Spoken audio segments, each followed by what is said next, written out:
ਸਤਨਾਮ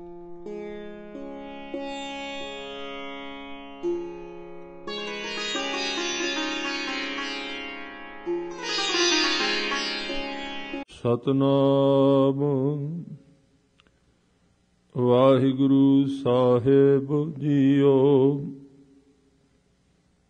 ਰਾਮ ਕਲੀ ਮਹੱਲਾ ਪਹਿਲਾ। ਦੱਖਣੀ ਓੰਕਾਰ। ਇਕ ਓੰਕਾਰ ਸਤਿਗੁਰ ਪ੍ਰਸਾਦ। ਓੰਕਾਰ ਬ੍ਰਹਮਾ ਉਤਪਤ। ਓੰਕਾਰ ਕੀਆ ਜਿਨ ਚਿਤ। ਓੰਕਾਰ ਸੈਲ ਜੁਗ ਭਏ। ਓੰਕਾਰ ਵੇਦ ਨਿਰਮਯ। ਓੰਕਾਰ ਸ਼ਬਦ ਉਧਰੇ। ਓੰਕਾਰ ਗੁਰਮੁਖ ਤਰੇ। ਓਨਮ ਅਖਰ ਸੁਣਹੁ ਵਿਚਾਰ। ਓਨਮ ਅਖਰ ਤ੍ਰੈ ਭਵਨ ਸਾਰ। ਸੁਣ ਪਾਂਡੇ ਕਿਆ ਲਿਖੋ ਜੰਜਾਲਾ। ਲਿਖ ਰਾਮ ਨਾਮ ਗੁਰਮੁਖ ਗੋਪਾਲਾ। ਸੁਣ ਪਾਂਡੇ ਕਿਆ ਲਿਖੋ ਜੰਜਾਲਾ। ਲਿਖ ਰਾਮ ਨਾਮ ਗੁਰਮੁਖ ਗੋਪਾਲਾ। ਵਾਹਿਗੁਰੂ ਜੀ ਕਾ ਖਾਲਸਾ ਵਾਹਿਗੁਰੂ ਜੀ ਕੀ ਫਤਿਹ। ਗਰੀਬ ਨਵਾਜ ਪਾਤਸ਼ਾਹ ਦਸਾਂ ਪਾਤਸ਼ਾਹੀਆਂ ਦੇ ਸਵਰੂਪ ਸਤਿਗੁਰੂ ਸ੍ਰੀ ਗੁਰੂ ਗ੍ਰੰਥ ਸਾਹਿਬ ਜੀ ਦੀ ਚਰਨ ਸ਼ਰਨ ਅੰਦਰ ਸ਼ੋਭਾਇਮਾਨ ਸਤਿਕਾਰਯੋਗ ਸਨਮਾਨਯੋਗ ਸਤ ਸੰਗੀ ਜਨੋ, ਆਪ ਜੀ ਬੜੇ ਪਿਆਰ ਸਹਿਤ ਸ਼ਾਮ ਦੇ ਦੀਵਾਨ ਵਿੱਚ ਹਜ਼ੂਰ ਦੇ ਚਰਨਾਂ ਅੰਦਰ ਪਹੁੰਚ ਕੇ ਅਕਾਲ ਪੁਰਖ ਵੱਲੋਂ ਪ੍ਰਾਪਤ ਹੋਏ ਇਸ ਅਮੋਲਕ ਜੀਵਨ ਨੂੰ ਸਫਲ ਕਰ ਰਹੇ ਹੋ। ਜਿਵੇਂ ਕਿ ਦੱਖਣੀ ਓੰਕਾਰ ਕੱਲ ਤੋਂ ਆਪਾਂ ਆਰੰਭ ਕੀਤਾ ਹੈ। ਕੁਝ ਵਿਸ਼ੇ ਆਪਾਂ ਕੱਲ ਸ਼ੁਰੂ ਕੀਤੇ ਸਨ ਜੋ ਅੱਜ ਸੰਪੂਰਨ ਕਰਨ ਦਾ ਯਤਨ ਕਰਾਂਗੇ। ਇਹ ਬਾਣੀ ਗੁਰੂ ਨਾਨਕ ਦੇਵ ਸੱਚੇ ਪਾਤਸ਼ਾਹ ਜੀ ਨੇ ਦੱਖਣੀ ਯਾਤਰਾ ਦੇ ਦੌਰਾਨ ਇੱਕ ਮੰਦਰ ਦੇ ਕੋਲ ਲੰਘਦਿਆਂ, ਜਿਸ ਦਾ ਨਾਮ ਸੀ ਓੰਕਾਰ ਦਾ ਮੰਦਰ, ਉਹਦੇ ਅੰਦਰ ਜੋ ਮੂਰਤੀਆਂ ਸਨ, ਪੰਡਤ ਉਸ ਨੂੰ ਓੰਕਾਰ ਦੀ ਮੂਰਤੀ ਕਹਿੰਦੇ ਸਨ। ਸਤਿਗੁਰੂ ਸੱਚੇ ਪਾਤਸ਼ਾਹ ਜੀ ਉੱਥੇ ਪਹੁੰਚੇ, ਜਿਨ੍ਹਾਂ ਦੀ ਡਿਊਟੀ, ਜਿਨ੍ਹਾਂ ਦਾ ਕੰਮ ਸੀ ਅਕਾਲ ਪੁਰਖ ਦਾ ਸ਼ੁੱਧ ਸੰਦੇਸ਼ ਦੁਨੀਆ ਨੂੰ ਦੇਣਾ। ਕਿਉਂਕਿ ਇਸ ਧਰਤੀ ਤੇ ਮਿਲਾਵਟ ਦੀ ਪੁਰਾਣੀ ਆਦਤ ਰਹੀ ਹੈ, ਅੱਜ ਦੀ ਨਹੀਂ। ਔਰ ਇਹ ਵੀ ਨਹੀਂ ਕਿਹਾ ਜਾ ਸਕਦਾ ਕਿ ਇੱਥੇ ਸਿਰਫ ਖਾਣ ਪੀਣ ਵਿੱਚ ਰਲੇਵਾਂ ਹੁੰਦਾ ਹੈ, ਸਿਰਫ ਸਰੀਰ ਦੀ ਖੁਰਾਕ ਵਿੱਚ ਹੀ ਮਿਲਾਵਟਾਂ ਹੁੰਦੀਆਂ ਨੇ। ਨਹੀਂ, ਇਸ ਧਰਤੀ ਦੇ ਵਿੱਚ ਹੈ ਹੀ ਮਿਲਾਵਟ। ਇੱਥੇ ਸਾਰੀਆਂ ਚੀਜ਼ਾਂ ਦੇ ਵਿੱਚ ਕੁਝ ਨਾ ਕੁਝ ਮਿਲਿਆ ਹੋਇਆ, ਜੋ ਬਾਹਰੋਂ ਦਿਸਦਾ ਉਹ ਵਿੱਚ ਨਹੀਂ ਨਿਕਲਦਾ। ਸਾਰੀਆਂ ਚੀਜ਼ਾਂ। ਔਰ ਖੋਟ ਕਿਹਾ ਗੁਰਬਾਣੀ ਵਿੱਚ ਉਸ ਨੂੰ। ਖੋਟ ਦਾ ਅਰਥ ਹੈ ਕਿਸੇ ਚੀਜ਼ ਦੇ ਵਿੱਚ ਖੋਟ ਮਿਲਾ ਦੇਣਾ, ਮਿੱਟੀ ਪਾ ਦੇਣੀ, ਰੰਗ ਕਰ ਦੇਣਾ, ਉੱਤੋਂ ਪਾਲਿਸ਼ ਕਰ ਦੇਣੀ। ਗੁਰੂ ਗ੍ਰੰਥ ਸਾਹਿਬ ਜੀ ਦੀ ਬਾਣੀ ਵਿੱਚ ਉਸ ਨੂੰ ਮੁਲੰਮਾ ਕਿਹਾ ਗਿਆ ਹੈ। ਜਿਵੇਂ ਸੋਨੇ ਦੇ ਗਹਿਣੇ ਨੇ, ਇਸ ਤਰ੍ਹਾਂ ਇੱਕ ਮੁਲੰਮੇ ਦੇ ਗਹਿਣੇ ਨੇ, ਉਹ ਗਹਿਣਾ ਸੋਨਾ ਨਹੀਂ ਹੁੰਦਾ, ਉਹਦੇ ਉੱਤੇ ਸੋਨੇ ਦੀ ਪਾਲਿਸ਼ ਕੀਤੀ ਹੁੰਦੀ ਹੈ, ਬੜੀ ਚਮਕਦੀ ਹੈ। ਕਈ ਵਾਰੀ ਜਿਹੜੇ ਨਕਲੀ ਗਹਿਣੇ ਹਨ ਉਹ ਅਸਲੀਆਂ ਨੂੰ ਵੀ ਮਾਤ ਪਾ ਦਿੰਦੇ ਨੇ, ਪਿੱਛੇ ਛੱਡ ਜਾਂਦੇ ਨੇ। ਇੱਥੇ ਕਈ ਚੀਜ਼ਾਂ ਤੇ ਪਾਲਿਸ਼ ਮਨੁੱਖ ਨੇ ਕੀਤੀ ਹੈ, ਔਰ ਕੇਵਲ ਦਿਸਦੀਆਂ ਚੀਜ਼ਾਂ ਤੇ ਨਹੀਂ। ਜਦੋਂ ਇਸ ਧਰਤੀ ਤੇ ਪਰਮਾਤਮਾ ਦਾ ਉਪਦੇਸ਼ ਰੱਬ ਦੇ ਪਿਆਰਿਆਂ ਨੇ ਉਚਾਰਿਆ, ਉਪਦੇਸ਼ ਦਿੱਤਾ ਹੈ, ਤੇ ਬਾਅਦ ਵਿੱਚ ਆਉਣ ਵਾਲੇ ਲੋਕਾਂ ਨੇ, ਕਿਉਂਕਿ ਉਹ ਖੁਦ ਤੇ ਜੁੜੇ ਨਹੀਂ ਸਨ, ਉਹਨਾਂ ਨੇ ਫਿਰ ਆਪਣੀ ਸੰਸਾਰਿਕ ਆਦਤ ਦੇ ਅਨੁਸਾਰ, ਜਿਵੇਂ ਸੰਸਾਰ ਦੀਆਂ ਚੀਜ਼ਾਂ ਵਿੱਚ ਅਸੀਂ ਮਿਲਾਵਟ ਕੀਤੀ ਹੈ, ਇਸੇ ਤਰ੍ਹਾਂ ਅਸੀਂ ਰੱਬ ਦੇ ਪਿਆਰਿਆਂ ਦੇ ਉਪਦੇਸ਼ ਦੇ ਵਿੱਚ ਵੀ ਬਹੁਤ ਸਾਰੀਆਂ ਮਿਲਾਵਟਾਂ ਕਰ ਦਿੱਤੀਆਂ ਨੇ, ਬਹੁਤ ਕੁਝ ਰਲਾ ਦਿੱਤਾ ਹੈ। ਇਸ ਕਰਕੇ ਉਹਦਾ ਲਾਭ ਨਹੀਂ ਹੁੰਦਾ, ਔਰ ਜਗਤ ਤੇ ਚਾਹੁੰਦਾ ਵੀ ਮਿਲਾਵਟ ਹੈ। ਬਹੁਤੇ ਲੋਕ ਸ਼ੁੱਧ ਚੀਜ਼ਾਂ ਨਾਲ ਪ੍ਰੇਮ ਹੀ ਨਹੀਂ ਕਰਦੇ। ਇਸ ਪੰਡਤ ਨੂੰ, ਇਸ ਜੋ ਪੁਜਾਰੀ ਸੀ ਇਸ ਮੰਦਰ ਦਾ, ਜਿਹਨੂੰ ਓਅੰਕਾਰ ਦਾ ਮੰਦਰ ਕਹਿੰਦੇ ਨੇ, ਸਤਿਗੁਰੂ ਨੇ ਕਿਹਾ, ਤੂੰ ਇਸ ਮੂਰਤੀ ਨੂੰ ਓਅੰਕਾਰ ਕਹਿੰਦਾ? ਇਹ ਤਾਂ ਇਸੇ ਪਹਾੜ ਦੇ ਕਿਸੇ ਪੱਥਰ ਵਿੱਚੋਂ ਕੱਢੀ ਗਈ ਹੈ, ਇਹਨੂੰ ਤੂੰ ਪਰਮਾਤਮਾ ਕਹਿ ਰਿਹਾ, ਕਿਉਂਕਿ ਓਅੰਕਾਰ ਦੇ ਅਰਥ ਨੇ ਪਰਮਾਤਮਾ। ਜਾਂ ਇਹਨੂੰ ਹੋਰ ਖੋਲ ਕੇ ਕਹੀਏ ਤੇ ਗੁਰੂ ਗ੍ਰੰਥ ਸਾਹਿਬ ਜੀ ਕਹਿੰਦੇ ਨੇ, ਪਰਮਾਤਮਾ ਤੋਂ ਸੈਕਿੰਡ ਸ਼ਕਤੀ ਜਿਹੜੀ ਦੂਜੇ ਨੰਬਰ ਤੇ ਜਗਤ ਵਿੱਚ ਪੈਦਾ ਹੋਈ ਹੈ। ਇੱਕ ਤੇ ਪਰਮਾਤਮਾ ਹੈ ਨਾ, ਜਿਹਨੂੰ ਗੁਰੂ ਸਾਹਿਬ ਨੇ ਕਿਹਾ, ਉਹ ਤੇ ਸੁੰਨ ਸਮਾਧੀ ਆਪ, ਤੇ ਦੂਜਾ ਉਹਦਾ ਸ਼ਬਦ, ਉਹਦਾ ਨਾਮ, ਉਹਨੂੰ ਓਅੰਕਾਰ ਕਿਹਾ। ਜਿਵੇਂ ਕਿ ਆਸਾ ਦੀ ਵਾਰ ਵਿੱਚ ਪੌੜੀਆਂ ਦੇ ਆਰੰਭ ਵਿੱਚ ਆਉਂਦਾ ਹੈ ਕਿ ਆਪੀ ਨੇ ਆਪ ਸਾਜਿਓ, ਆਪੀ ਨੇ ਰਚਿਓ, ਨਾਉ ਸ਼ਬਦ ਰਚਿਆ ਗਿਆ ਹੈ। ਓਅੰਕਾਰ ਦੀ ਧੁਨੀ ਬਣਾਈ ਪਰਮਾਤਮਾ ਨੇ। ਓਅੰਕਾਰ ਇੱਕ ਆਵਾਜ਼ ਹੈ, ਇੱਕ ਧੁਨ ਹੈ।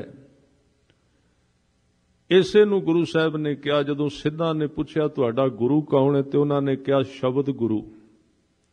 ਸੁਰਤ ਧੁਨ ਚੇਲਾ, ਧੁਨ ਇਹ ਮੇਰਾ ਗੁਰੂ ਹੈ। ਸ਼ਬਦ, ਆਵਾਜ਼ ਪਰਮਾਤਮਾ ਦੇ ਮੁਖ ਤੋਂ, ਜਿਹਨੂੰ ਬਾਣੀ ਵਿੱਚ ਕਿਹਾ ਗਿਆ, ਤੇਰਾ ਮੁਖ ਸੁਹਾਵਾ ਜੀਓ ਸਹਿਜ ਧੁਨ ਬਾਣੀ।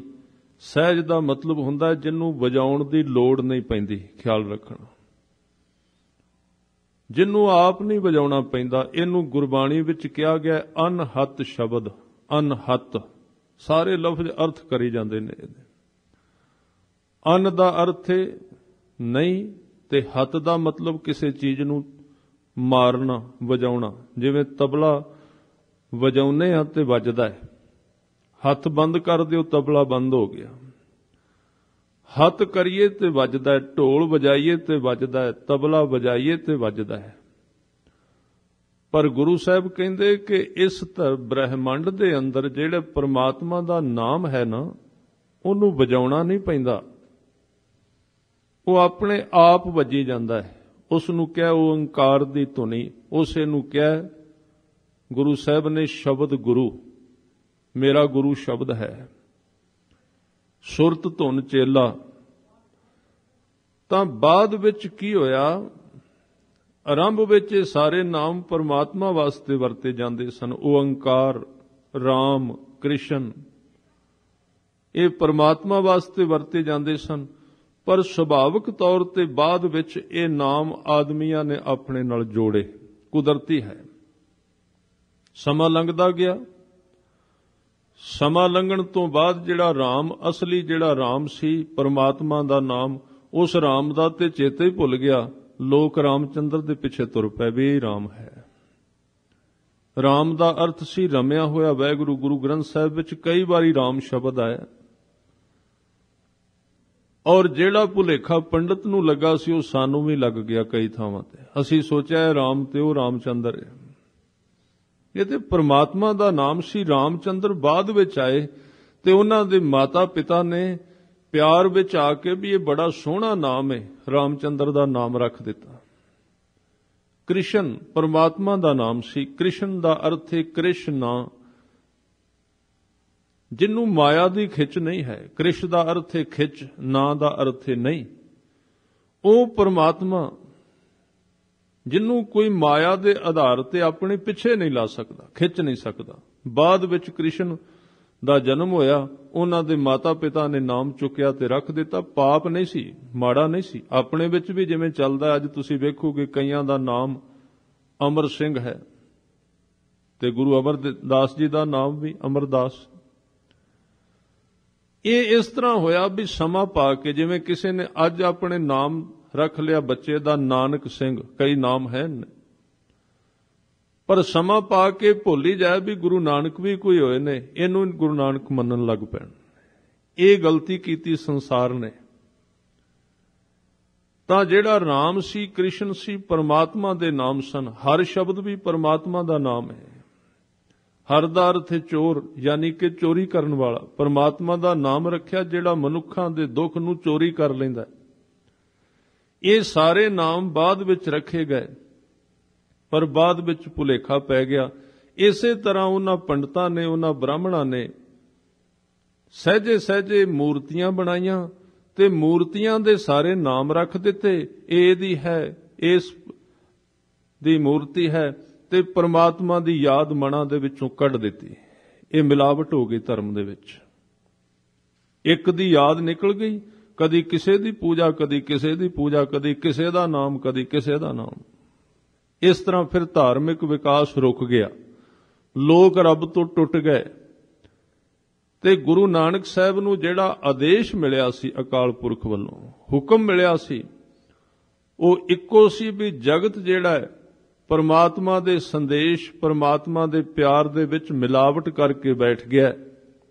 ਅਸਲੀ ਗੱਲ ਤਾਂ ਭੁੱਲ ਗਈ। ਲੋਕ ਆਪਣੇ ਮਨੋਕਲਪਿਤ ਧਰਮ ਤਿਆਰ ਕਰਕੇ ਆਪੋ ਆਪਣੀਆਂ ਪੂਜਾਵਾਂ ਦੇ ਵਿੱਚ ਫਸ ਗਏ ਨੇ। ਲੋਕਾਂ ਦੇ ਵਿੱਚੋਂ ਇੱਕ ਓੰਕਾਰ ਦੀ ਯਾਦ ਭੁੱਲ ਚੁੱਕੀ ਹੈ, ਇੱਕ ਦਾਤੇ ਦੀ ਯਾਦ ਨਿਕਲ ਗਈ। ਇਸੇ ਕਰਕੇ ਜਪਜੀ ਸਾਹਿਬ ਦਾ ਸਿਧਾਂਤ, ਗੁਰੂ ਗ੍ਰੰਥ ਸਾਹਿਬ ਜੀ ਦਾ ਸਮੁੱਚਾ ਸਿਧਾਂਤ ਹੈ। ਗੁਰੂ ਸਾਹਿਬ ਦਾ ਪ੍ਰਯੋਜਨ ਹੈ ਸਭਨਾ ਜੀਆਂ ਕਾ ਇੱਕ ਦਾਤਾ। ਇਸ ਚੀਜ਼ ਨੂੰ ਨਿਖੇੜ ਦੇਣਾ, ਖਿਆਲ ਰੱਖਣਾ। ਗੁਰੂ ਸਾਹਿਬ ਦਾ ਪ੍ਰਯੋਜਨ ਇਹ ਹੈ। ਤੇ ਅਸੀਂ ਵੀ ਜਦੋਂ ਇੱਕ ਨੂੰ ਛੱਡ ਕੇ ਆਸੇ-ਪਾਸੇ ਨਿਕਲਨੇ ਆ, ਅਸੀਂ ਗੁਰੂ ਸਾਹਿਬ ਦੇ ਰਾਹ ਤੋਂ ਪਾਸੇ ਚਲੇ ਜਾਂਦੇ ਹਾਂ। ਸਭਨਾ ਜੀਆਂ ਕਾ ਇੱਕ ਦਾਤਾ, ਸੋ ਮੈਂ ਵਿਸਰ ਨਾ ਜਾਈ। ਇਸ ਪੰਡਤ ਨੂੰ ਕਹਿੰਦੇ ਨੇ ਇਹ ਓੰਕਾਰ ਨਹੀਂ ਹੈ, ਇਹ ਤੇ ਮੂਰਤੀ ਹੈ। ਓੰਕਾਰ ਤੇ ਪਰਮਾਤਮਾ ਦਾ ਨਾਮ ਹੈ, ਉਹਦੀ ਆਵਾਜ਼ ਹੈ। ਤੂੰ ਕਿਉਂ ਲੋਕਾਂ ਨੂੰ ਇੱਥੇ ਭਟਕਾ ਕੇ ਰੋਕ ਦਿੱਤਾ? ਤੇ ਪੰਡਤ ਆਪ ਉੱਥੇ ਰੁਕਿਆ, ਦੂਜਿਆਂ ਨੂੰ ਵੀ ਉੱਥੇ ਰੋਕੇਗਾ। ਨਾਲੇ ਉਸ ਨੂੰ ਲਾਭ ਇਸੇ ਵਿੱਚ ਕਿ ਲੋਕ ਮੂਰਤੀ ਦੇ ਕੋਲ ਰੁਕੇ ਰਹਿਣਗੇ ਤਾਂ ਹੀ ਭਟਕਣਗੇ। ਜੇ ਪਰਮਾਤਮਾ ਨਾਲ ਜੁੜ ਗਏ ਤੇ ਉਹਨਾਂ ਦੀਆਂ ਮੁਸੀਬਤਾਂ, ਉਹਨਾਂ ਦੇ ਸਵਾਲ ਹੀ ਹੱਲ ਹੋ ਜਾਣੇ ਨੇ। ਮੇਰੇ ਕੋਲ ਕੌਣ ਆਵੇਗਾ? ਇਸ ਧਰਤੀ ਦੀ ਸਭ ਤੋਂ ਚਲਾਕ ਸਥਿਤੀ ਵਿੱਚ ਪੰਡਤ ਜਿਉਂਦਾ ਹੈ। ਉਹਦੇ ਕੋਲ ਬੜੀਆਂ ਤਰਕੀਬਾਂ ਨੇ, ਬੜੇ ਤਰੀਕੇ ਨੇ, ਬੜੀਆਂ ਜੁਗਤਾਂ ਨੇ, ਕਿਉਂਕਿ ਉਹ ਚਾਹੁੰਦਾ ਹੀ ਨਹੀਂ ਕਿ ਜਗਤ ਅਧੋਗਤੀ ਤੋਂ ਬਾਹਰ ਨਿਕਲੇ। ਉਹਦੇ ਵਿੱਚ ਕੋਈ ਦਰਦ ਨਹੀਂ ਕਿ ਮਨੁੱਖਤਾ ਦੀ ਸਮੱਸਿਆ ਹੱਲ ਹੋ ਜਾਏ, ਇਹਦੇ ਦੁੱਖਾਂ ਦਾ ਨਿਸਤਾਰਾ ਹੋ ਜਾਏ। ਇਸ ਕਰਕੇ ਕਬੀਰ ਸਾਹਿਬ ਵਾਰ-ਵਾਰ ਉਹਦੇ ਤੇ ਚੋਟ ਕਰਦੇ ਨੇ ਕਿ ਪੰਡਤ ਜਿਸ ਮਾਰਗ ਤੇ ਗਏ ਨੇ, ਪਿੱਛੇ ਵਹੀਰ ਤੁਰੀ ਹੈ। ਨਾ ਉਹ ਆਪ ਅੱਗੇ ਜੁੜੇ, ਨਾ ਉਹਨਾਂ ਨੇ ਲੋਕਾਂ ਨੂੰ ਅੱਗੇ ਜੁੜਨ ਦਿੱਤਾ, ਰਾਹ ਵਿੱਚ ਹੀ ਭਟਕਾ ਦਿੱਤਾ। ਕਿੰਨੀਆਂ ਪੂਜਾਵਾਂ, ਕਿੰਨੀਆਂ ਪ੍ਰਾਰਥਨਾਵਾਂ, ਕਿੰਨੇ ਰਸਤੇ ਬਣਾ ਦਿੱਤੇ ਲੋਕਾਂ ਨੂੰ। ਐਸਾ ਉਹਨਾਂ ਦਾ ਮਨ ਕਈ ਰਾਹਾਂ ਵਿੱਚ ਪਾ ਦਿੱਤਾ ਵੀ ਉਹਨਾਂ ਨੂੰ ਇੱਕ ਰਸਤਾ ਭੁੱਲ ਹੀ ਗਿਆ, ਇੱਕ ਨਾਲ ਜੁੜਨਾ ਭੁੱਲ ਗਿਆ। ਤਾਂ ਜੇ ਇੱਕ ਨਾਲ ਕੋਈ ਜੁੜੇ ਤੇ ਪਰਤ ਕੇ ਫਿਰ ਪਰਮਾਤਮਾ ਵੱਲ ਜਿਹੜਾ ਜੁੜ ਗਿਆ, ਉਹ ਕਿਉਂ ਫਿਰ ਕਿਸੇ ਦਾ ਭਿਖਾਰੀ ਬਣੇਗਾ? ਤੇ ਜੇ ਜਗਤ ਦਾ ਸਵਾਲ ਹੱਲ ਹੋ ਗਿਆ ਤੇ ਫਿਰ ਇਹ ਲੋਕਾਂ ਦੀ ਦੁਕਾਨ ਕਿਵੇਂ ਚੱਲੇਗੀ? ਗੁਰੂ ਸਾਹਿਬ ਦਾ ਪ੍ਰਯੋਜਨ ਹੈ ਇਸ ਜਗਤ ਦੇ ਵਿੱਚ ਦੁੱਖ ਦੀ ਸਮਾਪਤੀ ਕਰਨੀ ਹੈ। ਔਰ ਦੁੱਖ ਦੀ ਸਮਾਪਤੀ ਕਿਵੇਂ ਹੋ ਸਕਦੀ ਹੈ? ਉਹ ਕੱਲ ਆਪਾਂ ਇੱਕ ਪੌੜੀ ਵਿੱਚ ਛੱਡੀ ਸੀ ਜਪਜੀ ਸਾਹਿਬ ਦੀ, ਉਹਦੇ ਸੰਬੰਧ ਵਿੱਚ ਮੈਂ ਉਸੇ ਵਿਸ਼ੇ ਨੂੰ ਪੂਰਾ ਕਰ ਦਿਆਂ। ਕੱਲ ਆਪਾਂ ਇੱਕ ਪੌੜੀ ਲਈ ਸੀ।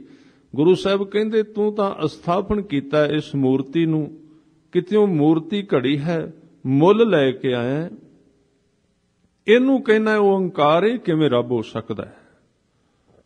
ਉਹਨੇ ਪੁੱਛਿਆ ਜੀ ਉਹ ਕਿਵੇਂ ਦਾ ਹੈ?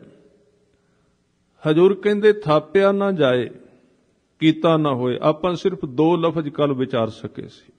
ਪਰਮਾਤਮਾ ਉਹ ਹੈ ਜਿਹਨੂੰ ਕੋਈ ਆਦਮੀ ਆਪਣੇ ਹੱਥਾਂ ਨਾਲ ਬਣਾ ਨਹੀਂ ਸਕਦਾ, ਨਾ ਉਹਨੂੰ ਅਸਥਾਪਨ ਕਰ ਸਕਦਾ ਵੀ ਇੱਥੇ ਰੱਖ ਦਿੱਤਾ ਆਪ ਬਣਾ ਕੇ।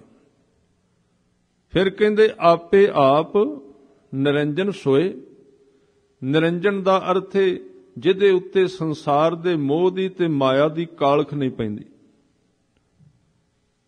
ਅੱਗੋਂ ਫਿਰ ਕਹਿੰਦੇ ਜੇ ਤੂੰ ਉਹਦੀ ਸੇਵਾ ਕਰੇ, ਤੂੰ ਕਰੇ ਭਾਵੇਂ ਜਗਤ ਦਾ ਕੋਈ ਵੀ ਆਦਮੀ ਕਰੇ, ਉਹਨੂੰ ਕੀ ਮਿਲੇਗਾ? ਇਹਦੇ ਵਿੱਚੋਂ ਤੇ ਕੁਝ ਨਹੀਂ ਮਿਲਣਾ। ਉਹਦੇ ਵਿੱਚੋਂ ਮਿਲੇਗਾ ਜਿਨ ਸੇਵਿਆ ਤਿਨ ਪਾਇਆ ਮਾਨ, ਉਹਨੂੰ ਸਨਮਾਨ ਮਿਲੇਗਾ। ਜਗਤ ਦਾ ਸਨਮਾਨ ਵੀ ਤੇ ਪਰਮਾਤਮਾ ਦੇ ਘਰ ਦਾ ਸਨਮਾਨ ਵੀ ਮਿਲੇਗਾ। ਉੱਥੋਂ ਇੱਜ਼ਤ ਮਿਲੇਗੀ ਜਿਹੜਾ ਉਹਦੀ ਸੇਵਾ ਕਰੇਗਾ, ਜਿਹੜਾ ਇੱਕ ਨਿਰੰਜਨ ਓੰਕਾਰ ਅਕਾਲ ਪੁਰਖ ਵਾਹਿਗੁਰੂ ਹੈ। ਇਹ ਗੁਰੂ ਸਾਹਿਬ ਆਪਣੀ ਡਿਊਟੀ ਕਰ ਰਹੇ ਨੇ। ਮੈਂ ਇੱਥੇ ਇੱਕ ਹੋਰ ਬੇਨਤੀ ਕਰਦਿਆਂ, ਜਗਤ ਨੂੰ ਇਹ ਗਿਆਨ ਬਹੁਤਾ ਮਾਫਕ ਨਹੀਂ ਆਏਗਾ, ਕਿਉਂਕਿ ਸੰਸਾਰ ਦੇ ਲੋਕ ਵੀ ਸਿਰਫ ਇਸ ਤਰ੍ਹਾਂ ਦੇ ਦੇਵਤੇ ਲੱਭਦੇ ਫਿਰਦੇ ਨੇ ਜਿਨ੍ਹਾਂ ਤੋਂ ਉਹਨਾਂ ਦੀ ਸੰਸਾਰ ਦੀ ਵਾਸ਼ਨਾ ਪੂਰੀ ਹੋ ਜਾਏ।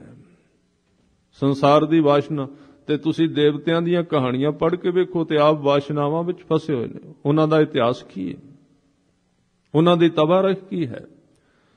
ਆ ਤੁਸੀਂ ਇੰਦਰਪੁਰ ਕਦੀ ਕਿਸੇ ਦਾ ਨਾਮ। ਇਸ ਤਰ੍ਹਾਂ ਫਿਰ ਧਾਰਮਿਕ ਵਿਕਾਸ ਰੁਕ ਗਿਆ, ਲੋਕ ਰੱਬ ਤੋਂ ਟੁੱਟ ਗਏ। ਤੇ ਗੁਰੂ ਨਾਨਕ ਸਾਹਿਬ ਨੂੰ ਜਿਹੜਾ ਆਦੇਸ਼ ਮਿਲਿਆ ਸੀ ਅਕਾਲ ਪੁਰਖ ਵੱਲੋਂ, ਹੁਕਮ ਮਿਲਿਆ ਸੀ, ਉਹ ਇੱਕੋ ਸੀ ਵੀ ਜਗਤ ਜਿਹੜਾ ਹੈ ਪਰਮਾਤਮਾ ਦੇ ਸੰਦੇਸ਼, ਪਰਮਾਤਮਾ ਦੇ ਪਿਆਰ ਦੇ ਵਿੱਚ ਮਿਲਾਵਟ ਕਰਕੇ ਬੈਠ ਗਿਆ। ਅਸਲੀ ਗੱਲ ਤਾਂ ਭੁੱਲ ਗਈ। ਲੋਕ ਆਪਣੇ ਮਨੋ ਕਲਪਿਤ ਧਰਮ ਤਿਆਰ ਕਰਕੇ ਆਪੋ ਆਪਣੀਆਂ ਪੂਜਾਵਾਂ ਦੇ ਵਿੱਚ ਫਸ ਗਏ ਨੇ। ਲੋਕਾਂ ਦੇ ਵਿੱਚੋਂ ਇੱਕ ਓੰਕਾਰ ਦੀ ਯਾਦ ਭੁੱਲ ਚੁੱਕੀ ਹੈ, ਇੱਕ ਦਾਤੇ ਦੀ ਯਾਦ ਨਿਕਲ ਗਈ। ਇਸੇ ਕਰਕੇ ਜਪਜੀ ਸਾਹਿਬ ਦਾ ਸਿਧਾਂਤ, ਗੁਰੂ ਗ੍ਰੰਥ ਸਾਹਿਬ ਜੀ ਦਾ ਸਮੁੱਚਾ ਸਿਧਾਂਤ ਹੈ। ਗੁਰੂ ਸਾਹਿਬ ਦਾ ਪ੍ਰਯੋਜਨ ਹੈ ਸਭਨਾ ਜੀਆਂ ਕਾ ਇੱਕ ਦਾਤਾ। ਇਸ ਚੀਜ਼ ਨੂੰ ਨਿਖੇੜ ਦੇਣਾ, ਖਿਆਲ ਰੱਖਣਾ। ਗੁਰੂ ਸਾਹਿਬ ਦਾ ਪ੍ਰਯੋਜਨ ਇਹ ਹੈ। ਤੇ ਅਸੀਂ ਵੀ ਜਦੋਂ ਇੱਕ ਨੂੰ ਛੱਡ ਕੇ ਆਸੇ-ਪਾਸੇ ਨਿਕਲਨੇ ਆ, ਅਸੀਂ ਗੁਰੂ ਸਾਹਿਬ ਦੇ ਰਾਹ ਤੋਂ ਪਾਸੇ ਚਲੇ ਜਾਂਦੇ ਹਾਂ। ਸਭਨਾ ਜੀਆਂ ਕਾ ਇੱਕ ਦਾਤਾ, ਸੋ ਮੈਂ ਵਿਸਰ ਨਾ ਜਾਈ। ਇਸ ਪੰਡਤ ਨੂੰ ਕਹਿੰਦੇ ਨੇ ਇਹ ਓੰਕਾਰ ਨਹੀਂ ਹੈ, ਇਹ ਤੇ ਮੂਰਤੀ ਹੈ। ਓੰਕਾਰ ਤੇ ਪਰਮਾਤਮਾ ਦਾ ਨਾਮ ਹੈ, ਉਹਦੀ ਆਵਾਜ਼ ਹੈ। ਤੂੰ ਕਿਉਂ ਲੋਕਾਂ ਨੂੰ ਇੱਥੇ ਭਟਕਾ ਕੇ ਰੋਕ ਦਿੱਤਾ ਹੈ? ਤੇ ਪੰਡਤ ਆਪ ਉੱਥੇ ਰੁਕਿਆ, ਦੂਜਿਆਂ ਨੂੰ ਵੀ ਉੱਥੇ ਰੋਕੇਗਾ। ਨਾਲੇ ਉਸ ਨੂੰ ਲਾਭ ਇਸੇ ਵਿੱਚ ਕਿ ਲੋਕ ਮੂਰਤੀ ਦੇ ਕੋਲ ਰੁਕੇ ਰਹਿਣਗੇ, ਤਾਂ ਹੀ ਭਟਕਣਗੇ। ਜੇ ਪਰਮਾਤਮਾ ਨਾਲ ਜੁੜ ਗਏ ਤੇ ਉਹਨਾਂ ਦੀਆਂ ਮੁਸੀਬਤਾਂ, ਉਹਨਾਂ ਦੇ ਸਵਾਲ ਹੀ ਹੱਲ ਹੋ ਜਾਣੇ ਨੇ। ਮੇਰੇ ਕੋਲ ਕੌਣ ਆਵੇਗਾ? ਇਸ ਧਰਤੀ ਦੀ ਸਭ ਤੋਂ ਚਲਾਕ ਸਥਿਤੀ ਵਿੱਚ ਪੰਡਤ ਜਿਉਂਦਾ ਹੈ। ਉਹਦੇ ਕੋਲ ਬੜੀਆਂ ਤਰਕੀਬਾਂ ਨੇ, ਬੜੇ ਤਰੀਕੇ ਨੇ, ਬੜੀਆਂ ਜੁਗਤਾਂ ਨੇ, ਕਿਉਂਕਿ ਉਹ ਚਾਹੁੰਦਾ ਹੀ ਨਹੀਂ ਕਿ ਜਗਤ ਅਧੋਗਤੀ ਤੋਂ ਬਾਹਰ ਨਿਕਲੇ। ਉਹਦੇ ਵਿੱਚ ਕੋਈ ਦਰਦ ਨਹੀਂ ਕਿ ਮਨੁੱਖਤਾ ਦੀ ਸਮੱਸਿਆ ਹੱਲ ਹੋ ਜਾਏ, ਇਹਦੇ ਦੁੱਖਾਂ ਦਾ ਨਿਸਤਾਰਾ ਹੋ ਜਾਏ। ਇਸ ਕਰਕੇ ਕਬੀਰ ਸਾਹਿਬ ਵਾਰ-ਵਾਰ ਉਹਦੇ ਤੇ ਚੋਟ ਕਰਦੇ ਨੇ ਕਿ ਪੰਡਤ ਜਿਸ ਮਾਰਗ ਤੇ ਗਏ ਨੇ, ਪਿੱਛੇ ਬਹੀਰ ਤੁਰੀ ਹੈ। ਨਾ ਉਹ ਆਪ ਅੱਗੇ ਜੁੜੇ, ਨਾ ਉਹਨਾਂ ਨੇ ਲੋਕਾਂ ਨੂੰ ਅੱਗੇ ਜੁੜਨ ਦਿੱਤਾ, ਰਾਹ ਵਿੱਚ ਹੀ ਭਟਕਾ ਦਿੱਤਾ। ਕਿੰਨੀਆਂ ਪੂਜਾਵਾਂ, ਕਿੰਨੀਆਂ ਪ੍ਰਾਰਥਨਾਵਾਂ, ਕਿੰਨੇ ਰਸਤੇ ਬਣਾ ਦਿੱਤੇ ਲੋਕਾਂ ਨੂੰ। ਐਸਾ ਉਹਨਾਂ ਦਾ ਮਨ ਕਈ ਰਾਹਾਂ ਵਿੱਚ ਪਾ ਦਿੱਤਾ ਵੀ ਉਹਨਾਂ ਨੂੰ ਇੱਕ ਰਸਤਾ ਭੁੱਲ ਹੀ ਗਿਆ, ਇੱਕ ਨਾਲ ਜੁੜਨਾ ਭੁੱਲ ਗਿਆ। ਤਾਂ ਜੇ ਇੱਕ ਨਾਲ ਕੋਈ ਜੁੜੇ ਤੇ ਪਰਤ ਕੇ ਫਿਰ ਪਰਮਾਤਮਾ ਵੱਲ ਜਿਹੜਾ ਜੁੜ ਗਿਆ, ਉਹ ਕਿਉਂ ਫਿਰ ਕਿਸੇ ਦਾ ਭਿਖਾਰੀ ਬਣੇਗਾ? ਤੇ ਜੇ ਜਗਤ ਦਾ ਸਵਾਲ ਹੱਲ ਹੋ ਗਿਆ ਤੇ ਫਿਰ ਇਹ ਲੋਕਾਂ ਦੀ ਦੁਕਾਨ ਕਿਵੇਂ ਚੱਲੇਗੀ? ਗੁਰੂ ਸਾਹਿਬ ਦਾ ਪ੍ਰਯੋਜਨ ਹੈ ਇਸ ਜਗਤ ਦੇ ਵਿੱਚ ਦੁੱਖ ਦੀ ਸਮਾਪਤੀ ਕਰਨੀ ਹੈ। ਔਰ ਦੁੱਖ ਦੀ ਸਮਾਪਤੀ ਕਿਵੇਂ ਹੋ ਸਕਦੀ ਹੈ? ਉਹ ਕੱਲ ਆਪਾਂ ਇੱਕ ਪੌੜੀ ਵਿੱਚ ਛੱਡੀ ਸੀ ਜਪਜੀ ਸਾਹਿਬ ਦੀ, ਉਹਦੇ ਸੰਬੰਧ ਵਿੱਚ ਮੈਂ ਉਸੇ ਵਿਸ਼ੇ ਨੂੰ ਪੂਰਾ ਕਰ ਦਿਆਂ। ਕੱਲ ਆਪਾਂ ਇੱਕ ਪੌੜੀ ਲਈ ਸੀ। ਗੁਰੂ ਸਾਹਿਬ ਕਹਿੰਦੇ ਤੂੰ ਤਾਂ ਅਸਥਾਪਨ ਕੀਤਾ ਇਸ ਮੂਰਤੀ ਨੂੰ, ਕਿਤਿਓਂ ਮੂਰਤੀ ਘੜੀ ਹੈ, ਮੁੱਲ ਲੈ ਕੇ ਆਇਆ। ਇਹਨੂੰ ਕਹਿੰਦਾ ਓੰਕਾਰ, ਇਹ ਕਿਵੇਂ ਰੱਬ ਹੋ ਸਕਦਾ ਹੈ? ਉਹਨੇ ਪੁੱਛਿਆ ਜੀ ਉਹ ਕਿਵੇਂ ਦਾ ਹੈ? ਹਜ਼ੂਰ ਕਹਿੰਦੇ ਥਾਪਿਆ ਨਾ ਜਾਏ, ਕੀਤਾ ਨਾ ਹੋਏ। ਆਪਾਂ ਸਿਰਫ 2 ਲਫ਼ਜ਼ ਕੱਲ ਵਿਚਾਰ ਸਕੇ ਸੀ। ਪਰਮਾਤਮਾ ਉਹ ਹੈ ਜਿਹਨੂੰ ਕੋਈ ਆਦਮੀ ਆਪਣੇ ਹੱਥਾਂ ਨਾਲ ਬਣਾ ਨਹੀਂ ਸਕਦਾ, ਨਾ ਉਹਨੂੰ ਅਸਥਾਪਨ ਕਰ ਸਕਦਾ ਵੀ ਇੱਥੇ ਰੱਖ ਦਿੱਤਾ ਆਪ ਬਣਾ ਕੇ। ਫਿਰ ਕਹਿੰਦੇ ਆਪੇ ਆਪ ਨਿਰੰਜਨ ਸੋਏ। ਨਿਰੰਜਨ ਦਾ ਅਰਥ ਹੈ ਜਿਹਦੇ ਉੱਤੇ ਸੰਸਾਰ ਦੇ ਮੋਹ ਦੀ ਤੇ ਮਾਇਆ ਦੀ ਕਾਲਖ ਨਹੀਂ ਪੈਂਦੀ। ਅੱਗੋਂ ਫਿਰ ਕਹਿੰਦੇ ਜੇ ਤੂੰ ਉਹਦੀ ਸੇਵਾ ਕਰੇ, ਤੂੰ ਕਰੇ ਭਾਵੇਂ ਜਗਤ ਦਾ ਕੋਈ ਵੀ ਆਦਮੀ ਕਰੇ, ਉਹਨੂੰ ਕੀ ਮਿਲੇਗਾ? ਇਹਦੇ ਵਿੱਚੋਂ ਤੇ ਕੁਝ ਨਹੀਂ ਮਿਲਣਾ। ਉਹਦੇ ਵਿੱਚੋਂ ਮਿਲੇਗਾ ਜਿਨ ਸੇਵਿਆ ਤਿਨ ਪਾਇਆ ਮਾਣ, ਉਹਨੂੰ ਸਨਮਾਨ ਮਿਲੇਗਾ। ਜਗਤ ਦਾ ਸਨਮਾਨ ਵੀ ਤੇ ਪਰਮਾਤਮਾ ਦੇ ਘਰ ਦਾ ਸਨਮਾਨ ਵੀ ਮਿਲੇਗਾ। ਉੱਥੋਂ ਇੱਜ਼ਤ ਮਿਲੇਗੀ ਜਿਹੜਾ ਉਹਦੀ ਸੇਵਾ ਕਰੇਗਾ, ਜਿਹੜਾ ਇੱਕ ਨਿਰੰਜਨ ਓੰਕਾਰ ਅਕਾਲ ਪੁਰਖ ਵਾਹਿਗੁਰੂ ਹੈ। ਇਹ ਗੁਰੂ ਸਾਹਿਬ ਆਪਣੀ ਡਿਊਟੀ ਕਰ ਰਹੇ ਨੇ। ਮੈਂ ਇੱਥੇ ਇੱਕ ਹੋਰ ਬੇਨਤੀ ਕਰਦਿਆਂ, ਜਗਤ ਨੂੰ ਇਹ ਗਿਆਨ ਬਹੁਤਾ ਮਾਫਕ ਨਹੀਂ ਆਏਗਾ, ਕਿਉਂਕਿ ਸੰਸਾਰ ਦੇ ਲੋਕ ਵੀ ਸਿਰਫ ਇਸ ਤਰ੍ਹਾਂ ਦੇ ਦੇਵਤੇ ਲੱਭਦੇ ਫਿਰਦੇ ਨੇ ਜਿਨ੍ਹਾਂ ਤੋਂ ਉਹਨਾਂ ਦੀ ਸੰਸਾਰ ਦੀ ਵਾਸ਼ਨਾ ਪੂਰੀ ਹੋ ਜਾਏ। ਸੰਸਾਰ ਦੀ ਵਾਸ਼ਨਾ, ਤੇ ਤੁਸੀਂ ਦੇਵਤਿਆਂ ਦੀਆਂ ਕਹਾਣੀਆਂ ਪੜ੍ਹ ਕੇ ਵੇਖੋ ਤੇ ਆਪ ਵਾਸ਼ਨਾਵਾਂ ਵਿੱਚ ਫਸੇ ਹੋਏ ਨੇ। ਉਹਨਾਂ ਦਾ ਇਤਿਹਾਸ ਕੀ ਹੈ? ਉਹਨਾਂ ਦੀ ਤਬਾਰਕ ਕੀ ਹੈ? ਆ ਤੁਸੀਂ ਇੰਦਰਪੁਰੀ ਦੀਆਂ ਕਹਾਣੀਆਂ ਪੜ੍ਹ ਕੇ ਵੇਖੋ, ਦੇਵਤਿਆਂ ਦੀਆਂ ਕਹਾਣੀਆਂ ਪੜ੍ਹ ਕੇ ਵੇਖੋ। ਜੋ ਕੁਝ ਸਾਨੂੰ ਚਾਹੀਦਾ ਉਹੀ ਤੇ ਉਹਨਾਂ ਨੂੰ ਚਾਹੀਦਾ, ਇਸ ਕਰਕੇ ਉਹਨਾਂ ਨਾਲ ਸਾਡੀ ਮਿੱਤਰਤਾ ਬਣ ਜਾਂਦੀ ਏ। ਸਾਰੇ ਦੇਵਤੇ ਕੀ ਨੇ? ਕਹਾਣੀਆਂ ਵਿੱਚ ਕੀ ਲਿਖਿਆ? ਸਵਰਗ ਦੇ ਵਿੱਚ, ਜੰਨਤ ਦੇ ਵਿੱਚ ਕਹਿੰਦੇ ਸ਼ਰਾਬ ਦੇ ਚਸ਼ਮੇ ਵਗਦੇ ਨੇ। ਧਾਰਮਿਕ ਲੋਕ ਵੀ ਸ਼ਰਾਬ ਦੀ ਗੱਲ, ਤੇ ਸਾਡਾ ਉਹਨਾਂ ਨਾਲ ਜੋੜ ਤਾਂ ਬੈਠਦਾ ਕਿਉਂਕਿ ਅਸੀਂ ਵੀ ਇਹਨਾਂ ਚੀਜ਼ਾਂ ਵਿੱਚ ਫਸੇ ਹੋਏ ਹਾਂ। ਸਵਰਗ ਦੇ ਵਿੱਚ, ਜੰਨਤ ਦੇ ਵਿੱਚ ਕਹਿੰਦੇ ਅੰਗੂਰਾਂ ਦੀ ਸ਼ਰਾਬ ਮਿਲਦੀ ਹੈ। ਇਹ ਕਲਪਨਾਵਾਂ, ਇਹ ਭਰਮ, ਇਹ ਪਖੰਡ ਪਾਇਆ ਗਿਆ ਜਗਤ ਵਿੱਚ। ਫਿਰ ਉੱਥੇ ਸਾਰੇ ਕਹਿੰਦੇ ਪ੍ਰਬੰਧ ਨੇ, ਉੱਥੇ ਅਪਸਰਾਵਾਂ ਨੇ, ਉੱਥੇ ਨੱਚਣ ਗਾਉਣ ਵਾਲੇ ਵੀ ਮਿਲ ਜਾਂਦੇ ਨੇ। ਸਾਰਾ ਕੁਝ ਆਉਂਦਾ ਨਾ ਸਵਰਗ ਦੀਆਂ ਕਹਾਣੀਆਂ ਵਿੱਚ। ਇਸ ਕਰਕੇ ਉਹ ਦੇਵਤੇ ਲੋਕਾਂ ਨੇ ਮਿੱਤਰ ਬਣਾਏ ਨੇ, ਉਹਨਾਂ ਦੀ ਪੂਜਾ ਚੱਲੀ, ਉਹਨਾਂ ਅੱਗੇ ਦੀਵੇ ਬਲੇ, ਸਭ ਕੁਝ। ਕਿਉਂਕਿ ਸਾਨੂੰ ਵੀ ਉਹੀ ਚੀਜ਼ਾਂ ਚਾਹੀਦੀਆਂ ਨੇ, ਨਾਚ ਗਾਣਾ ਚਾਹੀਦਾ, ਨਸ਼ੇ ਚਾਹੀਦੇ ਨੇ। ਪਰ ਪੂਰੇ ਗੁਰੂ ਦਾ ਜਿਹੜਾ ਗਿਆਨ ਹੈ ਉਹ ਇਸ ਝੂਠੇ ਪਖੰਡ ਦੇ ਨਾਲ ਸਮਝੌਤਾ ਨਹੀਂ ਕਰਦਾ। ਇਸ ਕਰਕੇ ਸਤਿਗੁਰੂ ਨੇ ਕਿਹਾ ਮੇਰਾ ਪ੍ਰਯੋਜਨ ਇੱਕ ਨਾਲ ਜੋੜਨਾ ਹੈ, ਸੰਸਾਰ ਨਾਲ ਜੋੜਨਾ ਨਹੀਂ। ਸੰਸਾਰ ਵਿੱਚ ਤੇ ਆਪਾਂ ਆਏ ਹੋਏ ਹਾਂ, ਸੰਸਾਰ ਵਿੱਚ ਤੇ ਫਸੇ ਹੋਏ ਹਾਂ। ਇਸ ਕਰਕੇ ਸਤਿਗੁਰੂ ਨੇ ਦੂਜਾ ਬਚਨ ਕਿਹਾ, ਜਿਨ ਸੇਵਿਆ ਤਿਨ ਪਾਇਆ ਮਾਣ। ਜਿਨ੍ਹਾਂ ਨੇ ਉਸ ਅਕਾਲ ਪੁਰਖ ਵਾਹਿਗੁਰੂ ਦੇ ਨਾਮ ਨੂੰ ਸੇਵਿਆ ਹੈ, ਯਾਦ ਕੀਤਾ ਹੈ, ਉਹਨਾਂ ਨੂੰ ਸਨਮਾਨ ਮਿਲਿਆ। ਫਿਰ ਕਹਿੰਦੇ ਨਾਨਕ ਗਾਵੀਐ ਗੁਣੀ ਨਿਧਾਨ। ਉਸ ਅਕਾਲ ਪੁਰਖ ਨੂੰ ਗਾਉਣਾ ਚਾਹੀਦਾ। ਉਹਦੇ ਨਾਲ ਕੀ ਮਿਲੇਗਾ? ਕਹਿੰਦੇ ਗਾਵੀਐ ਸੁਣੀਐ ਮਨ ਰਖੀਐ ਭਾਉ, ਦੁੱਖ ਪਰਹਰ ਸੁਖ ਘਰ ਲੈ ਜਾਏ। ਇਹਨਾਂ 3 ਚੀਜ਼ਾਂ ਨਾਲ ਦੁੱਖ ਹਟਦਾ ਹੈ। ਗੁਰੂ ਗ੍ਰੰਥ ਸਾਹਿਬ ਸੱਚੇ ਪਾਤਸ਼ਾਹ ਜੀ ਕਹਿ ਰਹੇ ਨੇ, ਗਾਉਣ ਨਾਲ ਤੇ ਜੋ ਕੁਝ ਅਸੀਂ ਗਾ ਰਹੇ ਹਾਂ ਉਹਨੂੰ ਸੁਣਨ ਨਾਲ, ਤੇ ਤੀਜੀ ਗੱਲ ਮਨ ਰਖੀਐ ਭਾਉ। ਇਹ 3 ਚੀਜ਼ਾਂ ਜਿਹੜਾ ਮਨੁੱਖ ਕਰੇਗਾ ਉਹਨੂੰ ਗੁਰੂ ਨਾਨਕ ਸਾਹਿਬ ਜੀ ਦੇ ਰਸਤੇ ਦੀ ਸਮਝ ਆ ਜਾਏਗੀ। ਗਾਵੀਐ ਸੁਣੀਐ ਮਨ ਰਖੀਐ ਭਾਉ, ਦੁੱਖ ਪਰ ਹਰ ਸੁਖ ਘਰ ਲੈ ਜਾਏ। ਹੁਣ ਇਸ ਤੋਂ ਅੱਗੇ ਇੱਕ ਪੌੜੀ ਆਉਂਦੀ, ਸ਼ਬਦ ਆਉਂਦੇ ਨੇ, ਗੁਰਮੁਖ ਨਾਦੰ ਗੁਰਮੁਖ ਵੇਦੰ ਗੁਰਮੁਖ ਰਹਾ ਸਮਾਈ, ਗੁਰ ਈਸਰ ਗੁਰ ਗੋਰਖ ਬਰਮਾ ਗੁਰ ਪਾਰਬਤੀ ਮਾਈ। ਇਸ ਤੁਕ ਵੱਲ ਧਿਆਨ ਦੇਣਾ, ਕਿਉਂਕਿ ਇਹ ਬਾਣੀ ਆਮ ਤੌਰ ਤੇ ਸਾਰੇ ਗੁਰਸਿੱਖ ਪੜ੍ਹਦੇ ਨੇ, ਤੇ ਜਦੋਂ ਇਹ ਤੁਕਾਂ ਆਉਂਦੀਆਂ ਨੇ ਇਹਦੇ ਵਿੱਚ ਦੇਵਤਿਆਂ ਦੇ ਨਾਮ ਆਉਂਦੇ ਨੇ। ਕਿਉਂਕਿ ਇਸ ਬਾਣੀ ਦੇ ਵਿੱਚ ਜਿਹਦੀ ਆਪਾਂ ਵਿਚਾਰ ਕਰਨੀ ਹੈ ਤੇ ਕਰ ਰਹੇ ਹਾਂ, ਲਗਾਤਾਰ ਇਹ ਵਿਸ਼ੇ ਚੱਲਣਗੇ ਕਿ ਧਰਮ ਦੇ ਰਾਹ ਦੇ ਉੱਤੇ ਤੁਰਦਿਆਂ ਮਨੁੱਖ ਗਲਤ ਰਾਹ ਤੋਂ ਬਚੇ, ਮਿਲਾਵਟ ਤੋਂ ਬਚ ਜਾਏ, ਸਿੱਧੇ ਮਾਰਗ ਤੇ ਤੁਰੇ। ਔਰ ਇਸ ਪੰਕਤੀ ਦੇ ਵਿੱਚ ਬਚਨ ਕੀਤੇ ਕਿਉਂਕਿ ਇਹਦੇ ਵਿੱਚ ਗੁਰੂ ਸਾਹਿਬ ਉਹਨਾਂ ਨਾਲ ਹੀ ਗੱਲ ਕਰ ਰਹੇ ਨੇ ਜਿਨ੍ਹਾਂ ਦੇ ਵਿੱਚ ਕੋਈ ਬ੍ਰਹਮਾ ਦਾ ਪੁਜਾਰੀ ਹੈ, ਕੋਈ ਸ਼ਿਵ ਜੀ ਦਾ, ਕੋਈ ਵਿਸ਼ਨੂੰ ਦਾ, ਕੋਈ ਪਾਰਬਤੀ ਦਾ।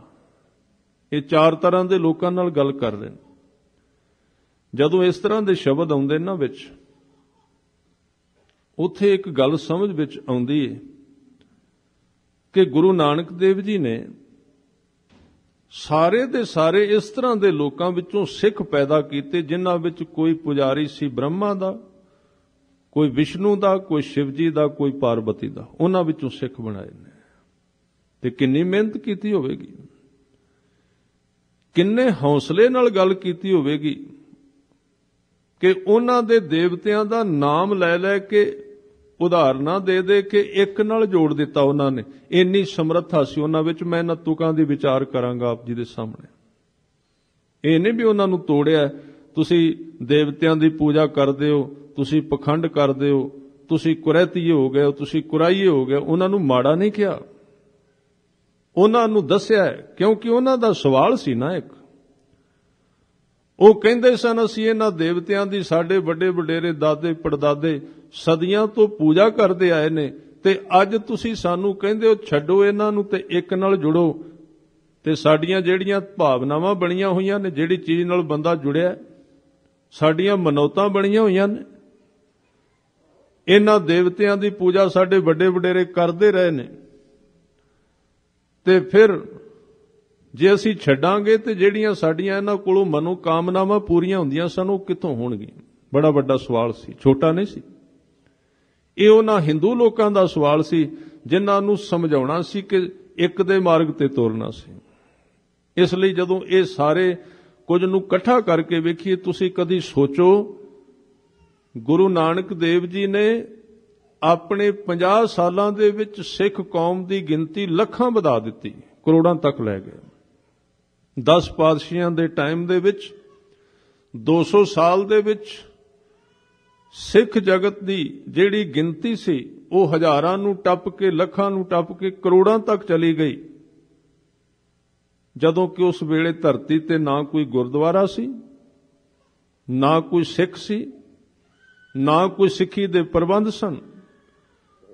ਇਹਦੇ ਨਾ ਕੁਝ ਹੁੰਦਿਆਂ ਗੁਰੂ ਸਾਹਿਬ ਨੇ ਕਿਹੜਾ ਗਿਆਨ ਵਰਤਿਆ ਸੀ ਕਿ ਆਮ ਬੰਦੇ ਪ੍ਰਭਾਵਿਤ ਹੋ ਕੇ ਸਿੱਖ ਬਣ ਗਏ। ਤੇ ਅੱਜ ਸਾਡੇ ਕੋਲ ਇੰਨੇ ਸਾਧਨ ਨੇ, ਇੰਨੇ ਗੁਰਦੁਆਰੇ ਨੇ, ਇੰਨਾ ਸਾਡੇ ਕੋਲ ਮੀਡੀਆ, ਇੰਨਾ ਕੁਝ ਹੋਣ ਦੇ ਬਾਵਜੂਦ ਆਪਾਂ ਦੂਸਰੇ ਹੋਰ ਲੋਕਾਂ ਨੂੰ ਸਿੱਖ ਕੀ ਬਣਾਉਣਾ ਸੀ? ਸਾਡੀ ਸਿੱਖ ਕੌਮ ਦਾ ਅੱਧਾ ਹਿੱਸਾ ਸਿੱਖੀ ਤੋਂ ਪਤਿਤ ਹੋ ਗਿਆ ਹੈ। ਇਸ ਚੀਜ਼ ਨੂੰ ਵਿਚਾਰਨਾ ਚਾਹੀਦਾ ਹੈ। ਗੁਰੂ ਸਾਹਿਬ ਕੋਲ ਕਿਹੜੀ ਜੜੀ ਬੂਟੀ ਸੀ, ਉਹਨਾਂ ਨੇ ਕੀ ਵਰਤਿਆ, ਤੇ ਅੱਜ ਅਸੀਂ ਕਿਹੜੀ ਚੀਜ਼ ਦੀ ਵਰਤੋਂ ਕਰ ਰਹੇ ਹਾਂ? ਗੁਰੂ ਸਾਹਿਬ ਨੇ ਗੰਗਾ ਜਾਣ ਵਾਲਿਆਂ ਨੂੰ ਨਾਮ ਨਾਲ ਜੋੜ ਦਿੱਤਾ, ਇੱਕ ਨਾਲ ਜੋੜ ਦਿੱਤਾ। ਕਿਹੜੀ ਤਾਕਤ ਸੀ ਉਹ? ਜਿਹੜੇ ਭਟਕੇ ਹੋਏ ਆ ਗੁਰੂ ਅਮਰਦਾਸ ਪਾਤਸ਼ਾਹ ਜੀ, ਉਹਨਾਂ ਦੇ ਨਾਲ ਹੋਰ ਵੀ ਹਜ਼ਾਰਾਂ ਲੋਕ ਜਾਂਦੇ ਸਨ। ਤੁਸੀਂ ਸੁਣਿਆ 20 ਵਾਰੀ ਗੰਗਾ ਤੇ ਗਏ। ਕੋਈ ਪ੍ਰਯਾਗ ਤੇ ਜਾਂਦਾ ਸੀ, ਕੋਈ ਕਿਤੇ ਜਾਂਦਾ ਸੀ, ਕੋਈ ਵਰਤ ਰੱਖਦਾ ਸੀ, ਕੋਈ ਬੁੱਤ ਪੂਜਦਾ ਸੀ। ਕਿਵੇਂ ਪ੍ਰਭਾਵਿਤ ਕੀਤਾ ਉਹਨਾਂ ਨੂੰ? ਤਰੀਕਾ ਕਿਹੜਾ ਵਰਤਿਆ? ਸਾਡੇ ਵਾਂਗੂ ਉਹਨਾਂ ਨੂੰ ਗਾਲਾਂ ਨਹੀਂ ਕੱਢੀਆਂ ਉਹਨਾਂ ਨੇ ਕਨਵਰਟ ਕਰਨ ਦੀ ਇੱਕ ਵਿਧੀ ਦੀ ਵਰਤੋਂ ਕੀਤੀ। ਧਿਆਨ ਦੇਣਾ, ਤਰੀਕਾ ਵਰਤਿਆ ਜੋ ਅਸੀਂ ਨਹੀਂ ਵਰਤ ਸਕੇ। ਤੁਸੀਂ ਕਦੀ ਵੇਖਣਾ ਕਿ ਦਰਬਾਰ ਸਾਹਿਬ ਜਦੋਂ ਜਾਂਦੇ ਆ, ਇਧਰੋਂ ਲੰਗਰ ਵੱਲੋਂ ਜਦੋਂ ਉਤਰੀਏ, ਇਸ ਡਿਉੜੀ ਤੋਂ ਅੱਗੇ ਦੁੱਖ ਭੰਜਣੀ ਬੇਰੀ ਦੇ ਨਾਲ ਇੱਕ ਥੜਾ ਬਣਿਆ ਹੋਇਆ ਹੈ। ਉਸ ਥੜੇ ਦਾ ਨਾਮ ਹੈ 68 ਤੀਰਥ, ਤੇ ਉਹਦਾ ਇਤਿਹਾਸ ਇਹ ਹੈ ਕਿ ਜਦੋਂ ਗੁਰੂ ਸਾਹਿਬ ਨੇ ਸਰੋਵਰ ਬਣਾਇਆ ਤੇ 68 ਤੀਰਥ ਇਕੱਠੇ ਹੋ ਕੇ ਆਏ, ਤੇ ਗੁਰੂ ਸਾਹਿਬ ਨੇ ਕਿਹਾ ਵੀ ਤੁਸੀਂ ਵੀ ਇਸ ਪਾਸੇ ਸਰੋਵਰ ਵਿੱਚ ਪ੍ਰਵੇਸ਼ ਕਰ ਜਾਓ। ਇਹ ਕਹਾਣੀ, ਇਹ ਇਤਿਹਾਸ ਹੈ। ਹੁਣ ਜੇ ਅਸੀਂ ਜਿਹੜੀ ਸਾਡੀ ਬੁੱਧੀ ਹੈ ਤਰਕ ਵਾਲੀ, ਜਿਹੜੀ ਹਰ ਇੱਕ ਚੀਜ਼ ਨੂੰ ਕੱਟਣ ਤੇ ਤੁਲੀ ਹੋਈ ਏ, ਜੇ ਉਹਨੂੰ ਪੁੱਛੋ ਤੇ ਉਹ ਕਹੇਗੀ ਇਹ ਤੇ ਮਨਮਤ ਹੈ। ਸਾਡੇ ਲੋਕਾਂ ਨੂੰ ਪੁੱਛ ਕੇ ਵੇਖੋ, ਕਹਿਣਗੇ ਬ੍ਰਾਹਮਣਵਾਦ ਹੈ। ਗੁਰਦੁਆਰੇ ਵਿੱਚ ਤੀਰਥ ਕਿਉਂ ਆ ਗਏ? ਸਰੋਵਰ ਵਿੱਚ ਤੀਰਥ ਕਿਉਂ ਵੜ ਗਏ? ਇਹ ਬ੍ਰਾਹਮਣ ਦੀ ਚਾਲ ਲੱਗਦੀ ਏ, ਪਰ ਸਾਨੂੰ ਇਸ ਚੀਜ਼ ਦੀ ਸਮਝ ਨਹੀਂ ਆਈ। ਸਾਡੇ ਸਤਿਗੁਰੂ ਇੰਨੇ ਵੱਡੇ ਮਨੋਵਿਗਿਆਨੀ ਸਨ, ਉੱਥੇ ਕੋਈ ਤੀਰਥ ਆਇਆ ਹੋਵੇ ਕਿ ਨਾ ਆਇਆ ਹੋਵੇ, ਇਹ ਨਹੀਂ ਕੋਈ ਸਬੰਧ, ਕਿਉਂਕਿ ਤੀਰਥ ਦੇ ਉੱਤੇ ਪਹਿਲਾਂ ਹੀ ਸੀ। ਗੁਰੂ ਸਾਹਿਬ ਕਹਿੰਦੇ 68 ਤੀਰਥ ਜਹ ਸਾਧ ਪੱਗ ਧਰੈ। ਗੁਰੂ ਸਾਹਿਬ ਦੇ ਚਰਨ ਪੈ ਤੀਰਥ ਤੇ ਪਹਿਲਾਂ ਹੀ ਸਨ, ਪਰ ਲੋਕਾਂ ਵਿੱਚ ਇਹ ਪ੍ਰਚਲਿਤ ਕਿਉਂ ਕਰਨਾ ਪਿਆ ਵੀ ਇਧਰੋਂ ਤੀਰਥ ਆਏ ਸਨ ਤੇ ਇੱਥੇ ਵੜ ਗਏ? ਕਿਉਂ ਕਰਨਾ ਪਿਆ? ਕਿਉਂਕਿ ਉਹਨਾਂ ਨੇ ਉਹਨਾਂ ਹਜ਼ਾਰਾਂ ਤੇ ਲੱਖਾਂ ਲੋਕਾਂ ਨੂੰ ਇੱਕ ਰੱਬ ਨਾਲ ਜੋੜਨਾ ਸੀ, ਜਿਹੜੇ 68 ਤੀਰਥਾਂ ਦੇ ਇਸ਼ਨਾਨ ਕਰਨ ਵਿੱਚ ਪਾਉਂਦੇ ਰਹਿੰਦੇ ਸਨ। ਉਹਨਾਂ ਨੂੰ ਇੱਕ ਮਨੋ ਵਿਗਿਆਨ ਦਿੱਤਾ, ਉੱਥੇ ਜਾਣ ਦੀ ਲੋੜ ਨਹੀਂ, ਤੀਰਥ ਤੇ ਤੁਹਾਡੇ ਇੱਥੇ ਹੀ ਆ ਗਏ ਨੇ, ਇੱਥੇ ਇਸ਼ਨਾਨ ਕਰ ਲਓ। ਉਹਨਾਂ ਦਾ ਵਿਸ਼ਵਾਸ ਪੱਕਾ ਹੋ ਗਿਆ। ਉਹਨਾਂ ਇਸ਼ਨਾਨ ਕੀਤਾ, ਭਾਵੇਂ ਉਹਨਾਂ ਤੀਰਥ ਸਮਝ ਕੇ ਕੀਤਾ ਵੀ ਇੱਥੇ ਆ ਗਏ ਨੇ। ਇਸ਼ਨਾਨ ਕੀਤਾ ਤੇ ਅੱਗੇ ਸੀ ਕੀਰਤਨ ਹਰਮੰਦਰ ਸਾਹਿਬ ਦੇ ਵਿੱਚ। ਕੀਰਤਨ ਸੁਣਿਆ, ਗੁਰਬਾਣੀ ਸੁਣੀ, ਫਿਰ ਉੱਥੇ ਵਿਚਾਰ ਸੁਣੀ। ਫਿਰ ਉਸ ਗੁਰਬਾਣੀ ਦੇ ਵਿੱਚੋਂ ਜਦੋਂ ਸਹਿਜੇ ਸਹਿਜੇ ਬਖਸ਼ਿਸ਼ ਹੋਈ ਤੇ ਪਤਾ ਲੱਗਾ ਵੀ ਮਨੁੱਖੀ ਜੀਵਨ ਦਾ ਪ੍ਰਯੋਜਨ ਇੱਕੋ ਨਾਲ ਜੁੜਨਾ ਹੈ, ਨਾ ਕਿ ਤੀਰਥਾਂ ਤੇ ਭੌਂਦੇ ਫਿਰਨਾ। ਇੱਕ ਸਮਾਂ ਆਇਆ ਜਿਹੜੇ ਲੋਕ 68 ਤੀਰਥਾਂ ਤੇ ਭੌਂਦੇ ਸਨ, ਪਹਿਲਾਂ ਉਹ ਸਰੋਵਰ ਤੱਕ ਗਏ, ਸੰਸਾਰ ਦੇ ਪਾਣੀ ਤੱਕ ਗਏ, ਫਿਰ ਉਹ ਗੁਰੂ ਗ੍ਰੰਥ ਸਾਹਿਬ ਜੀ ਦੇ ਕੋਲ ਗਏ, ਫਿਰ ਉਹਨਾਂ ਕੀਰਤਨ ਸੁਣਿਆ, ਫਿਰ ਵਿਚਾਰ ਸੁਣੀ, ਤੇ ਇੱਕ ਦਿਨ ਉਹ ਇੰਨੇ ਸ਼ੁੱਧ ਹੋ ਗਏ, ਉਹਨਾਂ ਨੇ ਕਹਿ ਦਿੱਤਾ ਹੁਣ ਕਿਸੇ ਤੀਰਥ ਤੇ ਜਾਣ ਦੀ ਲੋੜ ਨਹੀਂ, ਕਿਉਂਕਿ ਅੰਤਰਗਤ ਤੀਰਥ ਮਲ ਨਾਓ, ਅੰਦਰਲਾ ਤੀਰਥ ਲੱਭ ਗਿਆ। ਗੁਰੂ ਸਾਹਿਬ ਕੋਲ ਇਹ ਜੜੀ ਬੂਟੀ ਸੀ, ਉਹਨਾਂ ਕੋਲ ਤਰੀਕਾ ਸੀ। ਸਾਡੇ ਵਾਂਗੂ ਮੋਢੇ ਤੇ ਟਕਵਾ ਚੁੱਕ ਕੇ ਨਹੀਂ ਸੀ ਫਿਰਦੇ ਵੀ ਜਿਹੜਾ ਆਇਆ ਉਹਨੂੰ ਕੱਟੀ ਹੋਈ ਜਾਣਾ ਹੈ, ਜਿਹੜਾ ਆਇਆ ਉਹਨੂੰ ਭਜਾ ਹੀ ਦਿੱਤਾ।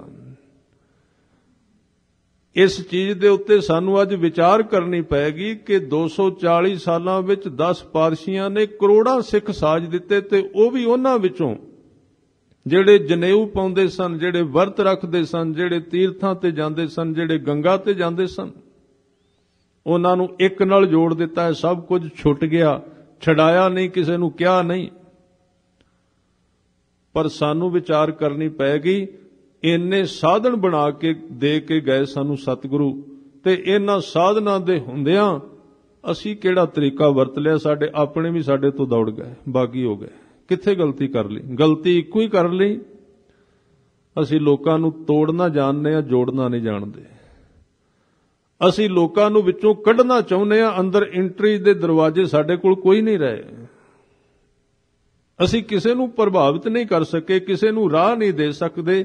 ਅਸੀਂ ਇਸ ਸਿਧਾਂਤ ਤੋਂ ਦੂਰ ਚਲੇ ਗਏ ਹਾਂ ਕਿ ਜਿਤ ਦੁਆਰੇ ਉਭਰੇ ਤਿੱਤਾ ਲਿਓ ਉਬਾਰ। ਕਿਹੜਾ ਤਰੀਕਾ ਹੈ, ਕਿਹੜੀ ਜੁਗਤ ਹੈ ਕਿ ਕਿਸੇ ਨੂੰ ਸਮਝਾ ਕੇ ਪਿਆਰ ਨਾਲ, ਤਰੀਕੇ ਦੇ ਨਾਲ, ਇੱਕ ਦੇ ਨਾਲ ਜੋੜਨ ਦੇ ਸਾਧਨ ਬਣ ਜਾਈਏ, ਨਾ ਕਿ ਹਰ ਇੱਕ ਆਪਣੀ ਵੀ ਚੀਜ਼ ਨੂੰ ਵਿੱਚੋਂ ਕੱਢ ਦਈਏ।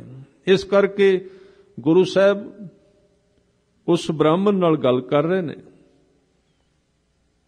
ਉਹਨੂੰ ਕਹਿ ਰਹੇ ਨੇ ਓੰਕਾਰ। ਇਹ ਨਹੀਂ ਕਿਹਾ ਵੀ ਓੰਕਾਰ ਹੈ ਹੀ ਨਹੀਂ, ਉਹਨਾਂ ਨੇ ਕਿਹਾ ਨਹੀਂ, ਓੰਕਾਰ ਤੇ ਹੈ, ਪਰ ਓੰਕਾਰ ਇੰਨੀ ਵੱਡੀ ਗਿਣਤੀ ਵਿੱਚ ਨਹੀਂ ਵੀ ਜਿੰਨੀਆਂ ਮੂਰਤੀਆਂ ਤੂੰ ਰੱਖ ਕੇ ਬੈਠਾ। ਉਹਨੇ ਕਿਹਾ ਹੋਰ ਕੌਣ ਹੈ ਉਹ? ਗੁਰੂ ਸਾਹਿਬ ਨੇ ਉਸ ਓੰਕਾਰ ਦੇ ਅੱਗੇ ਇੱਕ ਪਾ ਦਿੱਤਾ, ਕਹਿੰਦੇ ਉਹ ਇੱਕੋ ਹੀ ਹੈ। ਉਹ ਇੱਕ ਤੇਰੇ ਵਿੱਚ ਵੀ ਹੈ, ਉਹ ਇੱਕ ਮੇਰੇ ਵਿੱਚ ਵੀ ਹੈ। ਪਹਿਲਾਂ ਤੂੰ ਆਪਣੇ ਅੰਦਰੋਂ ਵੇਖ, ਬੇਸ਼ੱਕ ਫਿਰ ਮੂਰਤੀ ਵਿੱਚ ਵੇਖ ਲਵੀਂ, ਉੱਥੋਂ ਵੀ ਦਿਸ ਪੈਗਾ। ਪਰ ਜਿੰਨਾ ਚਿਰ ਤੂੰ ਆਪਣੇ ਵਿੱਚੋਂ ਉਹਨੂੰ ਨਹੀਂ ਵੇਖਦਾ, ਨਾ ਮੂਰਤੀ ਵਿੱਚੋਂ ਦਿਸੇਗਾ, ਨਾ ਮੰਦਰ ਵਿੱਚੋਂ, ਕਿਸੇ ਚੀਜ਼ ਵਿੱਚੋਂ ਤੈਨੂੰ ਨਜ਼ਰ ਨਹੀਂ ਆਏਗਾ। ਪਹਿਲਾਂ ਆਪਣੇ ਆਪ ਨੂੰ ਫੋਲ ਕੇ ਵੇਖ, ਤੂੰ ਕਿੱਥੇ ਖੜਾ ਹੈ, ਤੂੰ ਆਪ ਕੀ ਕਰ ਰਿਹਾ ਹੈ। ਆਪਣੇ ਜੀਵਨ ਦਾ ਤਖਤ ਵੇਖ, ਤੇਰੇ ਮੰਦਰ ਸਰੀਰ ਦੇ ਵਿੱਚ ਕੀ ਹੈ, ਤੇਰੇ ਮਨ ਮੰਦਰ ਦੇ ਵਿੱਚ ਪਰਮਾਤਮਾ ਦੀ ਯਾਦ ਹੈ ਕਿ ਨਹੀਂ। ਜੇ ਤੂੰ ਉਹਦੇ ਤੋਂ ਖਾਲੀ ਹੈ ਤੇ ਫਿਰ ਆਪ ਵੀ ਤੂੰ ਇਸ ਗਲਤ ਰਾਹ ਤੇ ਭਟਕਦਾ ਜਾ ਰਿਹਾ ਹੈ, ਤੇ ਇੰਨੇ ਲੋਕਾਂ ਨੂੰ ਪਿੱਛੇ ਤੋਰ ਕੇ। ਕਿਉਂਕਿ ਕਬੀਰ ਸਾਹਿਬ ਨੇ ਕਿਹਾ, ਜਿਹ ਮਾਰਗ ਪੰਡਤ ਗਏ ਪਾਛੈ ਭਰੀ ਵਹੀਰ। ਵਹੀਰ ਦਾ ਅਰਥ ਹੁੰਦਾ ਭੀੜ। ਪੰਡਤ ਜਿੱਥੋਂ ਦੀ ਲੰਘੇ ਨੇ, ਪਿੱਛੇ ਧੱਕਾ ਪੈਂਦਾ ਹੈ, ਅੱਜ ਤੱਕ ਪੈਂਦਾ ਪਿਆ। ਹਜ਼ਾਰਾਂ ਲੋਕ ਭਟਕਦੇ ਜਾ ਰਹੇ ਨੇ ਉਹਨਾਂ ਦੇ ਪਿੱਛੇ। ਪੁੱਛੋ ਕੀ ਕਰ ਰਹੇ ਹੋ, ਕੀ ਲੱਭ ਰਹੇ ਹੋ, ਕੋਈ ਪਤਾ ਨਹੀਂ ਹੈ। ਉੱਥੇ ਵਹੀਰ ਜਾਏਗੀ, ਕਿਉਂਕਿ ਉਹਨਾਂ ਨੂੰ ਮਿਲਾਵਟ ਵਾਲੀ ਚੀਜ਼ ਉੱਥੋਂ ਮਿਲਦੀ ਏ। ਝੂਠੇ ਇਕਰਾਰ ਕੀਤੇ ਜਾਂਦੇ ਨੇ ਕਿ ਤੁਹਾਨੂੰ ਇਹ ਮਿਲ ਜਾਏਗਾ, ਤੁਹਾਨੂੰ ਇਹ ਹੋ ਜਾਏਗਾ, ਤੁਹਾਨੂੰ ਆਹ ਮਿਲ ਜਾਏਗਾ, ਇਹ ਦਿਓ ਤੇ ਆਹ ਮਿਲੇਗਾ, ਇਹ ਇਕਰਾਰ ਕੀਤੇ ਜਾਂਦੇ ਨੇ। ਸਤਿਗੁਰੂ ਨੇ ਕਿਹਾ ਮੇਰਾ ਧਰਮ ਉਧਾਰ ਨਹੀਂ ਕਰਦਾ, ਧਰਮ ਉਧਾਰ ਹੁੰਦਾ ਹੀ ਨਹੀਂ। ਤੁਸੀਂ ਕਰੋ ਤੇ ਵੇਖੋ ਹੁਣੇ ਹੀ, ਇੱਕ ਨੂੰ ਯਾਦ ਕਰੋ ਔਰ ਉਹ ਕੰਮ ਕਰੋ ਜੋ ਮੈਂ ਤੁਹਾਨੂੰ ਕਿਹਾ। ਗੁਰੂ ਸਾਹਿਬ ਨੇ ਚੀਜ਼ਾਂ ਹੀ ਦੋ ਕਹੀਆਂ ਨੇ, ਪਰਮਾਤਮਾ ਨੂੰ ਯਾਦ ਕਰੋ, ਇੱਕੋ ਚੀਜ਼ ਕਹੀ ਪਹਿਲਾਂ ਤੇ ਸਿਰਫ, ਫਿਰ ਦੋ ਕਾਰਜ ਹੋਰ ਕਹੇ। ਸਾਡਾ ਪ੍ਰਯੋਜਨ ਇੱਕ ਨੂੰ ਯਾਦ ਕਰਨਾ ਸਿਰਫ, ਤੇ ਨਾਲ ਦੋ ਚੀਜ਼ਾਂ ਹੋਰ ਦੱਸ ਦਿੱਤੀਆਂ। ਜਿਹੜਾ ਕੰਮ ਕਰਨ ਨਾਲ ਇੱਕ ਯਾਦ ਆਉਂਦਾ ਉਹ ਕੰਮ ਕਰ, ਤੇ ਜਿਹੜਾ ਕੰਮ ਕਰਨ ਨਾਲ ਇੱਕ ਭੁੱਲਦਾ ਉਹ ਕੰਮ ਕਰਨੇ ਬੰਦ ਕਰ ਦੇ। ਬਸ ਇਹਦੇ ਵਿੱਚ ਸਿੱਖ ਧਰਮ ਦੀ ਸਾਰੀ ਸਮਾਪਤੀ ਹੈ, ਤਿੰਨ ਚੀਜ਼ਾਂ ਵਿੱਚ। ਮੂਲ ਤੱਤ ਇੱਕ ਨੂੰ ਯਾਦ ਕਰਨਾ, ਪਰ ਕਈ ਚੀਜ਼ਾਂ ਰੁਕਾਵਟ ਨੇ ਸਾਡੇ ਵਿੱਚ ਜਿਹੜੀਆਂ ਇੱਕ ਦੀ ਯਾਦ ਨੂੰ ਤੋੜਦੀਆਂ ਨੇ, ਭੁੱਲ ਜਾਂਦੇ ਹਾਂ ਅਸੀਂ। ਇਹ ਮਾਇਆ ਜਿਤ ਹਰ ਵਿਸਰੈ, ਮੋਹ ਉਪਜੈ ਭਾਉ ਦੂਜਾ ਲਾਇਆ, ਰਹਿਤ ਮਰਿਆਦਾ ਕੀ ਹੈ। ਗੁਰੂ ਸਾਹਿਬ ਨੇ ਸਾਨੂੰ ਜਿਹੜੀ ਰਹਿਤ ਮਰਿਆਦਾ ਦਿੱਤੀ, ਜਿਹੜੇ ਸਵੇਰੇ ਮੈਂ ਬੇਨਤੀ ਕੀਤੀ ਸਵੇਰ ਦੇ ਦੀਵਾਨ ਵਿੱਚ, ਉਹ ਕੀ ਹੈ, ਉਹਦੀ ਜ਼ਰੂਰਤ ਕਿਉਂ ਪਈ? ਕਿਉਂਕਿ ਜੇ ਉਹਨੂੰ ਅਸੀਂ ਨਹੀਂ ਪਾਲਦੇ ਤੇ ਸਾਡੀ ਯਾਦ ਨਹੀਂ ਪੱਕੇਗੀ। ਅਸੀਂ 1 ਘੰਟਾ ਪਾਠ ਕਰ ਵੀ ਲਿਆ ਤੇ ਰਹਿਤ ਨਹੀਂ ਨਾਲ, ਸਾਡਾ ਰਹਿਣ ਬਹਿਣ ਠੀਕ ਨਹੀਂ, ਸਾਡਾ ਖਾਣਾ ਪੀਣਾ ਠੀਕ ਨਹੀਂ, ਸਾਡਾ ਵੇਖਣਾ ਬੋਲਣਾ ਸੁਣਨਾ ਪਹਿਨਣਾ ਠੀਕ ਨਹੀਂ, ਸਾਡਾ ਵਿਵਹਾਰ ਠੀਕ ਨਹੀਂ ਬਾਜ਼ਾਰ ਦੇ ਵਿੱਚ, ਉਹ 1 ਘੰਟਾ ਜਿਹੜਾ ਜਪਿਆ ਉਹ ਪਰਪੱਕ ਨਹੀਂ ਹੋਵੇਗਾ, ਅੰਦਰ ਕੱਚਾ ਰਹਿ ਜਾਏਗਾ, ਟੁੱਟਣਾ ਸ਼ੁਰੂ ਹੋ ਜਾਏਗਾ। ਤੇ ਗੁਰੂ ਸਾਹਿਬ ਨੇ ਇਹ ਨਾਲ ਰਹਿਤ ਤਾਂ ਦਿੱਤੀ, ਇਹ ਸਪੋਰਟਾਂ ਦਿੱਤੀਆਂ ਉਸ ਯਾਦ ਨੂੰ ਪੱਕਾ ਕਰਨ ਵਾਸਤੇ, ਹੋਰ ਇਹਨਾਂ ਦਾ ਕੋਈ ਪ੍ਰਯੋਜਨ ਨਹੀਂ ਹੈ। ਔਰ ਮੈਂ ਵੀ ਬੇਨਤੀ ਕਰਦਿਆਂ, ਜੇ ਕੋਈ ਸਿੱਖ ਜਪਦਾ ਨਹੀਂ, ਇੱਕ ਦੀ ਯਾਦ ਨਹੀਂ ਬਣਾਉਣ ਦਾ ਯਤਨ ਕਰਦਾ, ਤੇ ਸਪੋਰਟਾਂ ਸਾਰੀਆਂ ਲਾ ਦਿੰਦਾ, ਉਹ ਤੇ ਵਿਅਰਥ ਵਿੱਚ ਨੇ, ਕੋਈ ਕੰਮ ਨਹੀਂ ਉਹਨਾਂ ਦਾ। ਇਕੱਲੀ ਰਹਿਤ ਬਾਹਰਲੀ ਉਹ ਕੰਮ ਨਹੀਂ ਦੇਗੀ। ਉਹ ਤੇ ਇਸ ਤਰ੍ਹਾਂ ਜਿਵੇਂ ਕਿਸੇ ਵਿਅਕਤੀ ਨੇ ਛੱਤ ਪਾਉਣੀ ਹੋਵੇ, ਸਪੋਰਟਾਂ ਪਾ ਕੇ ਖੜੀਆਂ ਕਰਦਾ, ਛੱਤ ਪਾਵੇ ਹੀ ਨਾ। ਸਪੋਰਟਾਂ ਤਾਂ ਦੇਣੀਆਂ ਸਨ, ਸਹਾਰਾ ਤਾਂ ਦੇਣਾ ਸੀ ਕਿ ਉੱਤੇ ਛੱਤ ਪੈ ਜਾਂਦਾ ਤੇ ਛੱਤ ਪੱਕਾ ਹੋ ਜਾਂਦਾ, ਫਿਰ ਸਪੋਰਟਾਂ ਹਟ ਜਾਂਦੀਆਂ। ਸਾਨੂੰ ਸਤਿਗੁਰੂ ਨੇ ਰਹਿਤ ਮਰਿਆਦਾ ਤਾਂ ਦਿੱਤੀ ਹੈ ਕਿ ਇਹਦੇ ਉੱਤੇ ਪਰਮਾਤਮਾ ਦੀ ਯਾਦ ਦਾ ਛੱਤ ਪੈ ਜਾਏ, ਉਹਦੀ ਯਾਦ ਪੱਕੀ ਹੋ ਜਾਏ। ਕਿਉਂਕਿ ਸਾਨੂੰ ਪ੍ਰਤੱਖ ਪਤਾ ਹੈ ਕਿ ਜਦੋਂ ਅਸੀਂ ਅਗਲੇ ਦਿਨ ਨਿਤਨੇਮ ਕਰਨੇ ਆ, ਸਵੇਰੇ ਉੱਠ ਕੇ ਪਿਛਲੇ 24 ਘੰਟਿਆਂ ਵਿੱਚ ਜਿੱਥੇ ਜਿੱਥੇ ਅਸੀਂ ਗਲਤੀ ਕੀਤੀ ਹੈ, ਉਸ ਨਿਤਨੇਮ ਵਿੱਚ ਉਹ ਬੱਤੀ ਜਗਣੀ ਸ਼ੁਰੂ ਹੋ ਜਾਂਦੀ ਹੈ, ਸਾਡੇ ਸਾਹਮਣੇ ਆਉਣਾ ਸ਼ੁਰੂ ਹੋ ਜਾਂਦਾ ਸਾਰਾ। ਨਿਤਨੇਮ ਕੀ ਹੈ? ਟੈਸਟ ਕਰਨ ਦੀ ਮਸ਼ੀਨ ਹੈ, ਉਹ ਦੱਸ ਦਿੰਦੀ ਤੈਨੂੰ। ਜਦੋਂ ਸਿੱਖ 5 ਬਾਣੀਆਂ ਪੜ੍ਹਦਾ, ਜਦੋਂ ਰਹਿ ਰਾਸ ਕਰਦਾ, ਜਦੋਂ ਸਿਮਰਨ ਕਰਦਾ ਹੈ, ਉਦੋਂ ਕੀ ਹੁੰਦਾ ਹੈ ਕਿ ਪਿਛਲੇ 24 ਘੰਟਿਆਂ ਦੌਰਾਨ ਜਿੱਥੇ ਅਸੀਂ ਝੂਠ ਬੋਲਿਆ, ਉਹ ਝੂਠ ਦੀਆਂ ਆਵਾਜ਼ਾਂ ਉਤਪੰਨ ਹੋਣ ਲੱਗ ਪੈਂਦੀਆਂ, ਸਾਡੇ ਕੰਨਾਂ ਵਿੱਚ ਗੂੰਜਦੀਆਂ ਨੇ। ਉਹ ਬਾਣੀ ਸਾਨੂੰ ਨਾਲੋਂ ਨਾਲ ਦੱਸਦੀ ਵੀ ਪਿਛਲੇ 24 ਘੰਟਿਆਂ ਵਿੱਚ ਤੂੰ ਇੱਥੇ ਗਲਤ ਕੀਤਾ, ਹੁਣ ਅਗਲੇ 24 ਘੰਟਿਆਂ ਵਿੱਚ ਸਮੋੜ ਤੇ ਸੁਚੇਤ ਰਵੀਂ, ਕੱਲ ਨੂੰ ਠੀਕ ਕਰ ਇਸ ਨੂੰ। ਇਸ ਵਾਸਤੇ ਹੈ ਉਹ, ਇਹ ਤਾਂ ਦਿੱਤਾ ਸਾਨੂੰ। ਯਾਦ ਪੱਕੀ ਕਰਨ ਦੇ ਵਿੱਚ ਜਿਹੜੇ ਕੰਮ ਰੁਕਾਵਟ ਪਾਉਂਦੇ ਨੇ, ਗੁਰੂ ਸਾਹਿਬ ਨੇ ਉਹਨਾਂ ਨੂੰ ਰੋਕ ਦਿੱਤਾ ਵੀ ਇਹ ਤੇਰੇ ਵਿੱਚ ਪਰਪੱਕਤਾ ਨਹੀਂ ਆਉਣ ਦਿੰਦੇ। ਇਹ ਇਸ ਤਰ੍ਹਾਂ ਹੈ ਜਿਵੇਂ ਕਿਸੇ ਨੇ ਕੰਧ ਬਣਾਈ ਤੇ ਉੱਤੋਂ ਪਾਣੀ ਛਿੰਝਣਾ ਸ਼ੁਰੂ ਕਰ ਦਿੱਤਾ, ਉਹ ਡਿੱਗ ਪਈ, ਕਿਸੇ ਕੰਮ ਦੀ ਨਾ ਰਹੀ। ਇਸ ਲਈ ਗੁਰੂ ਕਲਗੀਆਂ ਵਾਲੇ ਨੇ ਕਿਹਾ ਸੀ, ਰਹਿਣੀ ਰਹਿ ਸੋਈ ਸਿੱਖ ਮੇਰਾ। ਰਹਿਣੀ ਦਾ ਮਤਲਬ ਰਹਿਤ ਬੈਤ ਵਿੱਚ ਰਵੇ, ਉਹ ਵੀ ਬੜੀ ਜ਼ਰੂਰੀ ਹੈ। ਪਰ ਕੱਲੀ ਰਹਿਤ ਬੈਤ ਕਰਨੀ ਤੇ ਕਾਹਦੇ ਵਾਸਤੇ ਕਰਨੀ ਹੈ, ਇਹਦਾ ਪਤਾ ਹੋਣਾ ਜ਼ਰੂਰੀ ਹੈ। ਯਾਦ ਨੂੰ ਪਕਾਉਣਾ, ਉਹਦੇ ਵਾਸਤੇ ਇਹ ਸਾਰੀਆਂ ਰਹਿਤਾਂ ਦਿੱਤੀਆਂ। ਫਿਰ ਗੁਰੂ ਸਾਹਿਬ ਨੇ ਨਾਲ ਕੁਝ ਕੰਮ ਸਾਨੂੰ ਦਿੱਤੇ ਵੀ ਉਹ ਕਰ ਜਿਨ੍ਹਾਂ ਦੇ ਨਾਲ ਯਾਦ ਪੱਕੀ ਬਣਦੀ ਏ। ਸੋ ਕਿਛ ਕਰ ਜਿਤ ਮੈਲ ਨਾ ਲੱਗੈ, ਹਰ ਕੀਰਤਨ ਮੈਂ ਇਹ ਮਨ ਜਾਗੈ। ਉਹ ਕੰਮ ਤੂੰ ਕਰਿਆ ਕਰ। ਉਹ ਕੰਮ ਕਿਹੜੇ ਨੇ? ਬਾਣੀ ਪੜ੍ਹਨੀ, ਗੁਰੂ ਘਰ ਆਉਣਾ, ਸੇਵਾ ਕਰਨੀ, ਗੁਰਸਿੱਖਾਂ ਦੇ ਦਰਸ਼ਨ ਕਰਨੇ, ਗੁਰੂ ਸਾਹਿਬ ਨੂੰ ਨਮਸਕਾਰ ਕਰਨੀ, ਇਹ ਕੰਮ ਕਰਿਆ ਕਰ। ਇਹਨਾਂ ਨਾਲ ਯਾਦ ਪੱਕਦੀ ਹੈ, ਪਰਪੱਕ ਹੁੰਦੀ ਹੈ। ਇਹ ਖੁਰਾਕ ਹੈ ਉਸ ਚੀਜ਼ ਨੂੰ ਪਕਾਉਣ ਵਾਸਤੇ। ਇਸ ਕਰਕੇ ਸਤਿਗੁਰੂ ਨੇ ਸਾਨੂੰ ਸਿਰਫ ਮੁੱਖ ਕਾਰਨ ਵਿੱਚ ਦਿੱਤਾ। ਜੇ ਮੁੱਖ ਕਾਰਜ ਨਹੀਂ ਤੇ ਫਿਰ ਇਹ ਸਾਰੀਆਂ ਚੀਜ਼ਾਂ ਅਖੀਰ ਨੂੰ ਝੜ ਪੈਂਦੀਆਂ ਨੇ। ਸਤਿਗੁਰੂ ਕਹਿੰਦੇ ਕਿ ਜੰਮ ਜਿਹੜੇ ਨੇ ਉਹ ਨਹੀਂ ਮੰਨਦੇ, ਭਾਵੇਂ ਤੁਸੀਂ ਕਿੰਨੇ ਚੰਗੇ ਕੰਮ ਕਰੋ, ਜਿੰਨਾ ਚਿਰ ਇੱਕ ਦੀ ਯਾਦ ਨਹੀਂ। ਅਵਰ ਕਰਤੂਤ ਸਗਲੀ ਜੰਮ ਡਾਨੈ, ਗੋਬਿੰਦ ਭਜਨ ਬਿਨ ਤਿਲ ਨਹੀਂ ਮੰਨੈ। ਉਹ ਮੰਨਦੇ ਨਹੀਂ, ਕਹਿੰਦੇ ਬਾਕੀ ਦੇ ਨਹੀਂ ਚੱਲਦੇ ਇੱਥੇ। ਉਹ ਚੀਜ਼, ਉਹ ਕਾਗਜ਼ ਦਿਖਾਓ ਜਿਹੜਾ ਇੱਥੇ ਚੱਲਦਾ। ਜਿਵੇਂ ਆਪਾਂ ਕਿਸੇ ਦੂਜੇ ਦੇਸ਼ ਵਿੱਚ ਆਉਂਦੇ ਆ ਤੇ ਆਪਣਾ ਸਾਰੀ ਫਾਈਲ ਚੁੱਕ ਕੇ ਉਹਦੇ ਅੱਗੇ ਰੱਖ ਦਈਏ, ਪਰ ਉਹ ਕਹਿੰਦੇ ਸਾਨੂੰ ਤੇ ਉਹ ਪਾਸਪੋਰਟ ਦਿਖਾਓ ਜਿਹਦੇ ਉੱਤੇ ਐਂਟਰੀ ਤੁਹਾਨੂੰ ਮਿਲੀ ਹੈ। ਦੂਜੇ ਕਾਗਜ਼ ਅਸੀਂ ਨਹੀਂ ਜਾਣਦੇ।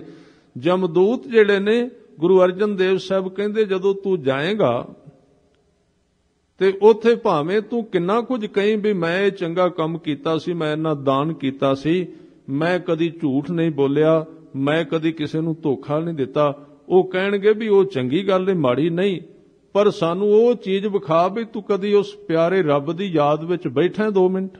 ਜੇ ਨਹੀਂ ਫਿਰ ਇਹਨਾਂ ਚੰਗੇ ਕੰਮਾਂ ਦੀ ਤੇਰੀ ਕੀਮਤ ਨਹੀਂ ਹੈ। ਇਸ ਲਈ ਮੁੱਢ ਮੂਲ ਉਹ ਹੈ। ਉਸ ਪੰਡਤ ਨੂੰ ਕਹਿ ਰਹੇ ਨੇ ਕਿ ਤੂੰ ਆਪ ਵੀ ਜੁੜਿਆ ਨਹੀਂ ਹੈ ਤੇ ਇਹਨੇ ਲੋਕਾਂ ਨੂੰ ਮਿਲਾਵਟ ਕਰਕੇ ਧਰਮ ਦੀ ਖੁਰਾਕ ਦੇ ਰਹੇ ਹੈ। ਇਸ ਤਰ੍ਹਾਂ ਨਾ ਕਰ। ਤੇਰੇ ਕੋਲ ਲੱਖਾਂ ਲੋਕ ਆਉਂਦੇ ਨੇ। ਔਰ ਮੈਂ ਪਿੱਛੇ, ਕਿਉਂਕਿ ਗੁਰੂ ਨਾਨਕ ਦੇਵ ਜੀ ਦਾ ਗੁਰਪੁਰਬ ਸੀ, ਔਰ ਜਦੋਂ ਇਹ ਸਮੇਂ ਆਉਂਦੇ ਨੇ ਫਿਰ ਕੋਈ ਨਾ ਕੋਈ ਇਤਿਹਾਸ ਦੇ ਵਿੱਚੋਂ ਵਿਚਾਰ ਵੇਖੀਏ ਤਾਂ ਉਹਦੇ ਵਿੱਚੋਂ ਇੰਜ ਲੱਗਾ ਗੁਰੂ ਨਾਨਕ ਦੇਵ ਜੀ ਜਿੰਨੇ ਲੋਕਾਂ ਨੂੰ ਮਿਲੇ ਨੇ ਉਹਨਾਂ ਵਿੱਚੋਂ 90% ਧਾਰਮਿਕ ਆਗੂ ਨੇ ਜਿਨ੍ਹਾਂ ਦੇ ਕੋਲ ਗਏ, ਸਿਰਫ 10% ਸੰਸਾਰੀ ਨੇ। ਤੁਸੀਂ ਪੜ੍ਹ ਕੇ ਵੇਖੋ ਇਤਿਹਾਸ ਨੂੰ। ਸਿਰਫ 10% ਲੋਕ ਨੇ ਜਿਹੜੇ ਕੋਈ ਮਾਇਆ ਵਿੱਚ ਆ। ਇੱਕ ਦੁਨੀ ਚੰਦ ਦਾ ਨਾਮ ਆਉਂਦਾ, ਲਾਹੌਰ ਦਾ ਸੀ, ਹੋਰ ਕਿਹੜਾ ਹੈ? ਦੁਨੀ ਚੰਦ ਦਾ ਨਾਮ ਆਉਂਦਾ ਨਾ, ਵੀ ਦੁਨੀ ਚੰਦ ਕੋਲ 7 ਕਰੋੜ ਸੀ, 7 ਝੰਡੇ ਸਨ। ਉਹਨੂੰ ਸਮਝਾਇਆ ਵੀ ਨਾਲ ਨਹੀਂ ਜਾਣਾ, ਸੂਈ ਦਿੱਤੀ, ਸਾਰਾ ਕੁਝ ਤੁਸੀਂ ਜਾਣਦੇ ਹੋ। ਪਰ ਦੂਜੇ ਪਾਸੇ ਤੁਸੀਂ ਫੋਲ ਕੇ ਵੇਖੋ ਕਿਹੜੇ ਨੇ ਲੋਕ। ਕੋਈ ਬਲੀ ਕੰਧਾਰੀ ਹੋਵੇ ਤੇ ਧਾਰਮਿਕ ਆਗੂ ਹੈ, ਕੋਈ ਮੱਕੇ ਦੇ ਕਾਜੀ ਨੇ ਉਹ ਵੀ ਧਾਰਮਿਕ, ਕੋਈ ਸੁਮੇਰ ਤੇ ਬੈਠਾ ਹੈ, ਕੋਈ ਜਗਨਨਾਥ ਵਿੱਚ ਬੈਠਾ ਹੈ, ਕੋਈ ਓਂਕਾਰ ਦੇ ਮੰਦਿਰ ਵਿੱਚ ਬੈਠਾ ਹੈ। ਇਹ ਕੌਣ ਨੇ? ਇਹ ਸਾਰੇ ਧਾਰਮਿਕ ਆਗੂ ਨੇ। ਕਿਉਂਕਿ ਸਚਾਈ ਇਹ ਹੈ ਵੀ ਧਰਮ ਦੇ ਮਾਰਗ ਤੇ ਜਦੋਂ ਵੀ ਜੁੜਦਾ ਹੈ ਆਦਮੀ, ਸੰਸਾਰ ਜੁੜਦਾ ਹੈ, ਉਹ ਵੀ ਧਾਰਮਿਕ ਆਗੂਆਂ ਕਰਕੇ ਜੁੜਦਾ ਹੈ। ਤੇ ਜਦੋਂ ਧਰਮ ਦੇ ਵਿੱਚ ਗਿਰਾਵਟ ਆਉਂਦੀ ਉਹ ਵੀ ਧਰਮ ਦੇ ਆਗੂਆਂ ਕਰਕੇ ਆਉਂਦੀ ਹੈ, ਮਾਇਆ ਕਰਕੇ ਨਹੀਂ ਆਉਂਦੀ। ਮਾਇਆ ਕਰਕੇ ਤੇ 2-4% ਗਿਰਾਵਟ ਆਉਂਦੀ, ਇਸ ਤੋਂ ਵੱਧ ਨਹੀਂ। ਸੰਸਾਰ ਜਦੋਂ ਭਟਕਿਆ ਉਹਨਾਂ ਲੋਕਾਂ ਕਰਕੇ ਭਟਕਿਆ, ਮਿਲਾਵਟ ਕਰਨ ਵਾਲਿਆਂ ਕਰਕੇ। ਔਰ ਇਹ ਸਾਡੇ ਕੋਲ ਤਰੀਕਾ ਵੀ ਬੜਾ ਸੋਹਣਾ ਹੈ। ਅਸੀਂ ਇਹ ਸਿੱਧ ਕਰ ਦਿੰਦੇ ਹਾਂ ਸ਼ਬਦਾਂ ਦੁਆਰਾ ਵੀ ਅਸੀਂ ਤੇ ਹਾਂ ਸਿੱਧੇ ਰਾਹ ਵਾਲੇ, ਦੂਜੇ ਸਾਰੇ ਪੰਡਤ, ਦੂਜੇ ਸਾਰੇ ਕਰਮਕਾਂਡੀ। ਕਿਉਂਕਿ ਤੁਸੀਂ ਇੱਕ ਮੁਹਾਵਰਾ ਸੁਣਿਆ ਹੋਣਾ, ਚੋਰ ਮਚਾਏ ਸ਼ੋਰ। ਜਿੰਨੇ ਚੋਰੀ ਕੀਤੀ ਸੀ ਉਹ ਸਭ ਤੋਂ ਪਹਿਲਾਂ ਰੌਲਾ ਪਾਉਂਦਾ ਜੀ ਚੋਰੀ ਹੋ ਗਈ, ਚੋਰੀ ਹੋ ਗਈ। ਜਿੰਨੇ ਬ੍ਰਾਹਮਣ ਵਾਲਾ ਕਾਂਡ ਕੀਤਾ ਉਹ ਕਹਿੰਦਾ ਬ੍ਰਾਹਮਣਵਾਦ ਹੈ, ਇਹ ਕੰਮ ਬ੍ਰਾਹਮਣ ਨੇ ਕੀਤਾ ਸੀ। ਉਹ ਚੋਰ ਆਪ ਹੀ ਸ਼ੋਰ ਪਾਉਂਦਾ ਹੈ। ਬ੍ਰਾਹਮਣ ਨੇ ਇਹ ਕਿਹਾ ਸੀ, ਉਹਨੇ ਇਹ ਤਰੀਕਾ ਵਰਤਿਆ ਸੀ, ਔਰ ਗੁਰੂ ਸਾਹਿਬ ਨੇ ਸਾਰਿਆਂ ਦੇ ਨਾਮ ਲਏ ਨੇ। ਉਹਨੇ ਇੱਕ ਨਾਮ ਗਲਤ ਚੀਜ਼ ਦਾ ਰੱਖ ਦਿੱਤਾ, ਓਂਕਾਰ, ਗਲਤ ਨਾਂ ਰੱਖਿਆ। ਅਸੀਂ ਵੀ ਉਹੀ ਕੰਮ ਕੀਤਾ ਹੈ। ਸਾਨੂੰ ਨਾਵਾਂ ਦੀ ਸਮਝ ਨਹੀਂ ਆਈ ਤੇ ਮੈਂ ਕੱਲ ਵਾਲੀ ਪੌੜੀ ਸੰਪੂਰਨ ਕਰਾਂ ਸਮੇਂ ਤੋਂ ਪਹਿਲਾਂ। ਗੁਰੂ ਸਾਹਿਬ ਕਹਿੰਦੇ ਗੁਰਮੁਖ ਨਾਦੰ ਵਿਸ਼ੇਵਾ ਲਾਉਣਾ। ਗੁਰੂ ਨਾਨਕ ਦੇਵ ਜੀ ਨੇ ਕਿਹੜਾ ਤਰੀਕਾ ਵਰਤਿਆ? ਉਹਨਾਂ ਲੋਕਾਂ ਵਿੱਚੋਂ ਲੱਖਾਂ ਸਿੱਖ ਪੈਦਾ ਕਰ ਦਿੱਤੇ ਜਿਨ੍ਹਾਂ ਵਿੱਚ ਕੋਈ ਈਸ਼ਰ ਦਾ ਪੁਜਾਰੀ, ਕੋਈ ਬ੍ਰਹਮੇ ਦਾ, ਕੋਈ ਸ਼ਿਵ ਜੀ ਦਾ, ਕੋਈ ਪਾਰਵਤੀ ਦਾ। ਜਦੋਂ ਉਹਨਾਂ ਨੂੰ ਕਿਹਾ ਇੱਕ ਨਾਲ ਜੁੜੋ, ਉਹਨਾਂ ਪੁੱਛਿਆ ਜੇ ਇੱਕ ਨਾਲ ਜੋੜੋਗੇ, ਅਸੀਂ ਸਦੀਆਂ ਤੋਂ ਸਾਡੇ ਵੱਡੇ ਇਹਨਾਂ ਦੇਵਤਿਆਂ ਦੀ ਪੂਜਾ ਕਰਦੇ ਰਹੇ ਨੇ, ਕਾਮਨਾਵਾਂ ਪੂਰੀਆਂ ਕਰਦੇ ਰਹੇ ਨੇ, ਸਾਡੀਆਂ ਕਾਮਨਾਵਾਂ ਪੂਰੀਆਂ ਕੌਣ ਕਰੇਗਾ? ਹਜ਼ੂਰ ਨੇ ਕਿਹਾ ਗੁਰ ਈਸ਼ਰ, ਗੁਰੂ ਹੀ ਤੁਹਾਡਾ ਈਸ਼ਰ ਹੈ, ਦੇਵਤੇ ਦਾ ਕੰਮ ਦੇਗਾ ਤੁਹਾਨੂੰ। ਇਹ ਨਹੀਂ ਕਿਹਾ ਵੀ ਦੇਵਤਾ ਚਾਹੀਦਾ ਨਹੀਂ, ਕਹਿੰਦੇ ਨਹੀਂ, ਉਸ ਦੇਵਤੇ ਨੂੰ ਛੱਡੋ ਤੁਸੀਂ ਜੋ ਤੁਹਾਡਾ ਸਵਾਰ ਕੁਝ ਨਹੀਂ ਸਕੇਗਾ, ਇਸ ਦੇਵਤੇ ਕੋਲ ਆਓ ਜੋ ਤੁਹਾਨੂੰ ਜ਼ਿੰਦਗੀ ਦੇਗਾ। ਗੁਰ ਈਸ਼ਰ, ਗੁਰੂ ਹੀ ਤੁਹਾਡਾ ਈਸ਼ਰ ਹੈ। ਗੁਰ ਗੋਰਖ, ਗੁਰੂ ਹੀ ਤੁਹਾਡਾ ਗੋਰਖ ਹੈ। ਗੁਰ ਬ੍ਰਹਮਾ, ਗੁਰੂ ਹੀ ਤੁਹਾਨੂੰ ਬ੍ਰਹਮੇ ਵਾਲਾ ਕੰਮ ਦੇਗਾ। ਬ੍ਰਹਮੇ ਵਾਲਾ ਕੰਮ ਵੀ ਦੇਗਾ ਤੇ ਹੋਰ ਵੀ ਕੁਝ ਦੇਗਾ ਨਵਾਂ, ਜੋ ਬ੍ਰਹਮਾ ਨਹੀਂ ਦੇ ਸਕਿਆ। ਜੋ ਕੁਝ ਤੁਸੀਂ ਈਸ਼ਰ ਤੋਂ ਲੱਭਦੇ ਰਹੇ ਹੋ, ਸੰਸਾਰ ਦੀਆਂ ਕਾਮਨਾਵਾਂ, ਉਹ ਵੀ ਤੁਹਾਡੀਆਂ ਗੁਰੂ ਕੋਲੋਂ ਪੂਰੀਆਂ ਹੋ ਜਾਣਗੀਆਂ। ਪਰ ਗੁਰੂ ਇੱਕ ਨਵੀਂ ਚੀਜ਼ ਦੇਗਾ। ਜਦੋਂ ਤੁਸੀਂ ਗੁਰੂ ਕੋਲੋਂ ਮੰਗੋਗੇ ਨਾ ਸੰਸਾਰ ਦੀ ਕੋਈ ਚੀਜ਼, ਤੇ ਉਹ ਤੁਹਾਨੂੰ ਇੱਕ ਸਵਾਲ ਕਰੇਗਾ, ਬਾਜ਼ਾਰ ਵਿੱਚੋਂ ਜਿਹੜੀ ਚੀਜ਼ ਖਰੀਦ ਕੇ ਲਿਆਉਣਾ, ਪਹਿਲਾਂ ਤੂੰ ਉਹਦੀ ਜਾਂਚ ਸਿੱਖਣਾ, ਚਲਾਉਣੀ ਕਿਵੇਂ ਹੈ। ਕੋਈ ਹਥਿਆਰ ਖਰੀਦ ਕੇ ਲਿਆਉਣਾ ਤੇ ਪਹਿਲਾਂ ਟ੍ਰੇਨਿੰਗ ਲੈਣਾ, ਚਲਾਉਣੀ ਕਿਵੇਂ, ਕਿਤੇ ਆਪਣੇ ਵੱਲ ਮੂੰਹ ਕਰਕੇ ਨਾ ਚਲਾ ਦਈਏ। ਸੱਜਣਾ, ਤੂੰ ਮੇਰੇ ਕੋਲੋਂ ਮਾਇਆ ਮੰਗੀ ਜਾਂਦਾ, ਮੈਨੂੰ ਇਹ ਵੀ ਤੇ ਪੁੱਛ ਵੀ ਮਾਇਆ ਦੀ ਵਰਤੋਂ ਕਿਵੇਂ ਕਰਨੀ ਹੈ। ਇਹ ਨਵੀਂ ਚੀਜ਼ ਗੁਰੂ ਕੋਲ। ਦੇਵਤਿਆਂ ਨੇ ਕੱਲੀ ਮਾਇਆ ਦਿੱਤੀ ਹੈ, ਗੁਰੂ ਨੇ ਵੀ ਮਾਇਆ ਦਿੱਤੀ ਹੈ ਸਿੱਖ ਨੂੰ, ਕੋਈ ਸ਼ੱਕ ਨਹੀਂ। ਪਰ ਦੇਵਤੇ ਇਹ ਦੱਸਣ ਵਿੱਚ ਅਸਮਰਥ ਰਹੇ ਨੇ ਕਿ ਇਸ ਮਾਇਆ ਦੀ ਡੋਜ਼ ਤੋਂ ਕਿੰਨੀ ਕੁ ਲੈਣੀ ਹੈ, ਕਿੰਨੀ ਕੁ ਵਰਤੋਂ ਕਰਨੀ। ਇਹ ਕੰਮ ਗੁਰੂ ਨੇ ਕੀਤਾ। ਇਸ ਲਈ ਗੁਰੂ ਦੇਵਤਾ ਵੀ ਹੈ, ਗੁਰੂ ਪਰਮਾਤਮਾ ਵੀ ਹੈ, ਸੰਸਾਰ ਦੀਆਂ ਚੀਜ਼ਾਂ ਵੀ ਹਨ। ਪਰ ਉਹ ਜਦੋਂ ਦਾਤ ਦਿੰਦਾ ਹੈ, ਜੁਗਤ ਦਿੰਦਾ ਨਾਲ। ਮੁਕਤ, ਜੁਗਤ, ਭੁਗਤ ਤੇਰੀ ਸੇਵਾ, ਇਹ ਤਿੰਨ ਚੀਜ਼ਾਂ ਨੇ। ਭੁਗਤ ਦੇ ਅਰਥ ਨੇ ਗੁਰੂ ਵੱਲੋਂ ਪਦਾਰਥ ਵੀ ਮਿਲਦੇ ਨੇ, ਭੁਗਤ ਦੇ ਅਰਥ ਪਦਾਰਥ ਹੁੰਦਾ ਹੈ। ਪਰ ਜਦੋਂ ਉਹ ਭੁਗਤ ਪਦਾਰਥ ਦਿੰਦਾ ਹੈ, ਉਦੋਂ ਨਾਲ ਜੁਗਤ ਦਿੰਦਾ ਹੈ, ਤਰੀਕਾ। ਜਿਵੇਂ ਡਾਕਟਰ ਦਵਾਈ ਤਾਂ ਦਿੰਦਾ ਹੈ, ਪਰ ਉਹਦੇ ਭਾਗ ਕਰਕੇ ਦੱਸਦਾ ਹੈ ਕਿਹੜੇ ਵਕਤ ਕਦੋਂ ਲੈਣੀ ਹੈ ਤੇ ਕਿੰਨੀ ਲੈਣੀ ਹੈ। ਜੋ ਜੁਗਤ ਨਾ ਵਰਤੀ ਗਈ, ਮਰੀਜ਼ ਅਰੋਗ ਹੋਣ ਦੀ ਬਜਾਏ ਹੋਰ ਬਿਮਾਰ ਹੋ ਜਾਏਗਾ। ਦੇਵਤਿਆਂ ਨੇ ਹੀ ਕੀਤਾ, ਮਾਇਆ ਖੁੱਲੀ ਦੇ ਦਿੱਤੀ, ਔਰ ਫਿਰ ਉਹ ਵਿੱਚ ਹੀ ਰਹਿ ਗਿਆ ਸਾਰਾ ਕੁਝ। ਗੁਰੂ ਨੇ ਸਾਨੂੰ ਭੁਗਤ ਦਿੱਤੀ, ਪਦਾਰਥ ਦਿੱਤੇ, ਫਿਰ ਜੁਗਤ ਦਿੱਤੀ, ਵਰਤਣਾ ਕਿਵੇਂ। ਤੇ ਜਦੋਂ ਉਹਨੂੰ ਠੀਕ ਢੰਗ ਨਾਲ ਵਰਤਿਆ, ਫਿਰ ਮੁਕਤ ਮਿਲ ਗਈ। ਮੁਕਤੀ ਦਾ ਅਰਥ ਹੈ ਜੀਵਨ ਦਾ ਅਸਲੀ ਰਸਤਾ। ਇਹ ਉਹਦੀ ਸੇਵਾ ਵਿੱਚੋਂ।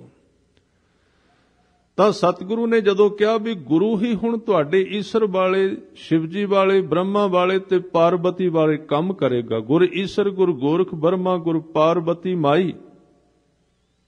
ਉਹਨਾਂ ਪੁੱਛਿਆ ਜੀ ਉਹ ਗੁਰੂ ਕਿਹੜਾ? ਤੇ ਸਤਿਗੁਰੂ ਨੇ ਕਿਹਾ ਗੁਰਮੁਖ ਨਾਦੰ। ਉਹ ਗੁਰਮੁਖ ਹੈ ਸ਼ਬਦ, ਉਹ ਗੁਰੂ ਸ਼ਬਦ ਹੈ, ਨਾਦ ਹੈ, ਆਵਾਜ਼ ਹੈ, ਭਾਵ ਗੁਰੂ ਗ੍ਰੰਥ ਸਾਹਿਬ ਜੀ ਹਨ। ਗੁਰਮੁਖ ਵੇਦੰ, ਵੇਦ ਦਾ ਅਰਥ ਹੈ ਗੁਰਬਾਣੀ ਹੈ ਗੁਰੂ। ਕਹਿੰਦੇ ਇਹ ਤੇ ਭਾਸ਼ਾ ਹੈ ਜੀ, ਇਹ ਤੇ ਆਵਾਜ਼ ਹੈ, ਗੁਰੂ ਕਿਵੇਂ ਹੋਇਆ?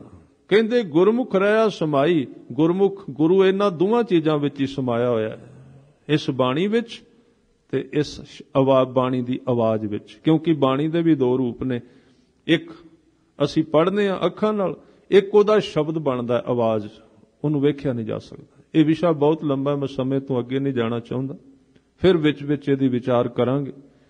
ਔਰ ਇਹ ਜੋ ਪਹਿਲੀ ਪੌੜੀ ਜਿੱਥੋਂ ਸ਼ੁਰੂ ਹੁੰਦਾ ਹੈ, ਗੁਰੂ ਸਾਹਿਬ ਉਸ ਬ੍ਰਾਹਮਣ ਕੋਲ ਖੜੇ ਹੋ ਕੇ ਕਹਿ ਰਹੇ ਨੇ, ਓੰਕਾਰ ਬ੍ਰਹਮਾ ਉਤਪਤ। ਤੂੰ ਬ੍ਰਹਮੇ ਨਾਲ ਲੋਕਾਂ ਨੂੰ ਜੋੜ ਰਿਹਾ। ਬ੍ਰਹਮੇ ਨੂੰ ਪੁੱਛੋ ਪੈਦਾ ਕਿੱਥੋਂ ਹੋਇਆ? ਉਹ ਤੇ ਖੁਦ ਕਿਸੇ ਦੀ ਪੈਦਾਇਸ਼ ਹੈ। ਉਸ ਬ੍ਰਹਮੇ ਨੇ ਤੇ ਖੁਦ ਉਸ ਵੈਗਰੂ ਨੂੰ ਚਿੱਤ ਵਿੱਚ ਕੀਤਾ ਹੈ। ਓੰਕਾਰ ਕੀਆ ਜਿਨ ਚਿੱਤ। ਤੂੰ ਉਸ ਬ੍ਰਹਮੇ ਨੂੰ ਪੁੱਛ ਵੀ ਤੈਨੂੰ ਤਾਕਤ ਕਿੱਥੋਂ ਮਿਲ ਰਹੀ ਹੈ? ਉਹ ਵੀ ਕਹੇਗਾ ਉਸ ਇੱਕ ਓੰਕਾਰ ਵਿੱਚੋਂ, ਇੱਕ ਵੈਗਰੂ ਵਿੱਚੋਂ। ਓੰਕਾਰ ਬ੍ਰਹਮਾ ਉਤਪਤ, ਇਥੋਂ ਉਤਪਤੀ ਹੋਈ ਹੈ, ਉਹਦੀ ਪੈਦਾਇਸ਼ ਹੋਈ ਹੈ। ਫਿਰ ਇਹ ਦੱਸ ਪਹਿਲਾਂ ਬ੍ਰਹਮਾ ਸੀ ਕਿ ਪਹਿਲਾਂ ਪਰਮਾਤਮਾ ਵੈਗਰੂ ਸੀ? ਮੁੱਢ ਵਿੱਚ ਕੀ ਸੀ? ਮੂਲ। ਤਾਂ ਹੀ ਜਿੱਥੇ ਇੱਕ ਓੰਕਾਰ ਆਇਆ, ਗੁਰਮਤਿ ਨੇ ਉਹਨੂੰ ਕਿਹਾ ਮੂਲ ਮੰਤਰ। ਮੂਲ ਦਾ ਅਰਥ ਹੈ ਮੁੱਢ ਵਾਲਾ ਮੰਤਰ, ਜਿੱਥੋਂ ਸ਼ੁਰੂਆਤ ਹੁੰਦੀ ਹੈ, ਆਰੰਭਤਾ ਵਾਲਾ। ਓੰਕਾਰ ਬ੍ਰਹਮਾ ਉਤਪਤ, ਬ੍ਰਹਮਾ ਇੱਕ ਓੰਕਾਰ ਵਿੱਚੋਂ ਹੀ ਆਇਆ ਹੈ। ਇਸ ਕਰਕੇ ਤੂੰ ਲੋਕਾਂ ਨੂੰ ਵੀ ਉਹਦੇ ਨਾਲ ਜੋੜ, ਇੱਕ ਓੰਕਾਰ ਨਾਲ। ਓੰਕਾਰ ਕੀਆ ਜਿਨ ਚਿੱਤ, ਜਿਸ ਨੇ ਇੱਕ ਓੰਕਾਰ ਨੂੰ ਚਿੱਤ ਵਿੱਚ ਕੀਤਾ ਹੈ, ਯਾਨੀ ਕਿ ਚੇਤਾ ਕੀਤਾ ਹੈ, ਭਾਵੇਂ ਉਹ ਬ੍ਰਹਮਾ ਹੋਵੇ, ਭਾਵੇਂ ਸਾਰੇ ਜੀਵ ਜਿੰਨੇ ਨੇ, ਜਿਨ੍ਹਾਂ ਨੇ ਉਸ ਇੱਕ ਓੰਕਾਰ ਨੂੰ ਆਪਣੇ ਚੇਤੇ ਵਿੱਚ ਵਸਾਇਆ ਹੈ। ਓੰਕਾਰ ਸੈਲ ਜੁਗ ਭਏ, ਆ ਜਿਤਨਾ ਵੀ ਪਸਾਰਾ ਦਿਸ ਰਿਹਾ ਉਹ ਇਸ ਇੱਕ ਓੰਕਾਰ ਵਾਹਿਗੁਰੂ ਦੀ ਧੁਨੀ ਵਿੱਚੋਂ, ਯਾਨੀ ਕਿ ਉਹਦੇ ਸ਼ਬਦ ਵਿੱਚੋਂ ਪੈਦਾ ਹੋਇਆ। ਓੰਕਾਰ ਵੇਦ ਨਿਰਮੈ, ਆ ਜਿੰਨਾ ਗਿਆਨ, ਜਿੰਨੇ ਵੇਦ ਨੇ ਇਸ ਧਰਤੀ ਤੇ, ਉਹ ਸਾਰੇ ਇੱਕ ਓੰਕਾਰ ਵਿੱਚੋਂ ਪੈਦਾ ਹੋਏ ਨੇ। ਓੰਕਾਰ ਸ਼ਬਦ ਉਧਰੇ, ਉਸ ਇੱਕ ਓੰਕਾਰ ਦੇ ਵਿੱਚ ਇੱਕ ਸ਼ਬਦ ਆਵਾਜ਼ ਹੈ ਗੁਰੂ ਦੀ, ਜੋ ਗੁਰੂ ਸਿੱਖ ਨੂੰ ਬਖਸ਼ਦਾ ਹੈ। ਸ਼ਬਦ ਗੁਰੂ ਗ੍ਰੰਥ ਸਾਹਿਬ ਜੀ ਦੀ ਹਜ਼ੂਰੀ ਵਿੱਚ ਸਾਨੂੰ 5 ਪਿਆਰੇ ਬਖਸ਼ਿਸ਼ ਕਰਦੇ ਨੇ, ਉਹ ਹੈ ਸ਼ਬਦ। ਉਹ ਸ਼ਬਦ ਸਾਨੂੰ ਇੱਕ ਓੰਕਾਰ ਨਾਲ ਜੋੜ ਦਿੰਦਾ ਹੈ। ਓੰਕਾਰ ਸ਼ਬਦ ਉਧਰੇ, ਉਸ ਇੱਕ ਨਾਲ ਸ਼ਬਦ ਦੁਆਰਾ ਜੋੜ ਪੈ ਗਿਆ। ਓੰਕਾਰ ਗੁਰਮੁਖ ਤਰੇ, ਗੁਰੂ ਦੀ ਕਿਰਪਾ ਦੁਆਰਾ ਗੁਰੂ ਕੇ ਸਿੱਖ ਉਸ ਸ਼ਬਦ ਦੀ ਕਮਾਈ ਕਰਕੇ ਇੱਕ ਓੰਕਾਰ ਨਾਲ ਜੁੜ ਗਏ ਤੇ ਸੰਸਾਰ ਤੋਂ ਤਰੇ। ਫਿਰ ਕਹਿੰਦੇ ਓਨਮ ਅੱਖਰ ਸੁਣੋ ਵਿਚਾਰ, ਓਨਮ ਅੱਖਰ ਤਰੇ ਭਵਨ ਸਾਰ। ਹੁਣ ਇਹ ਜਿਹੜੇ ਸ਼ਬਦ ਨੇ ਨਾ, ਇਹਨਾਂ ਦੇ ਅਰਥ ਇੰਨੇ ਗਹਿਰੇ ਨੇ।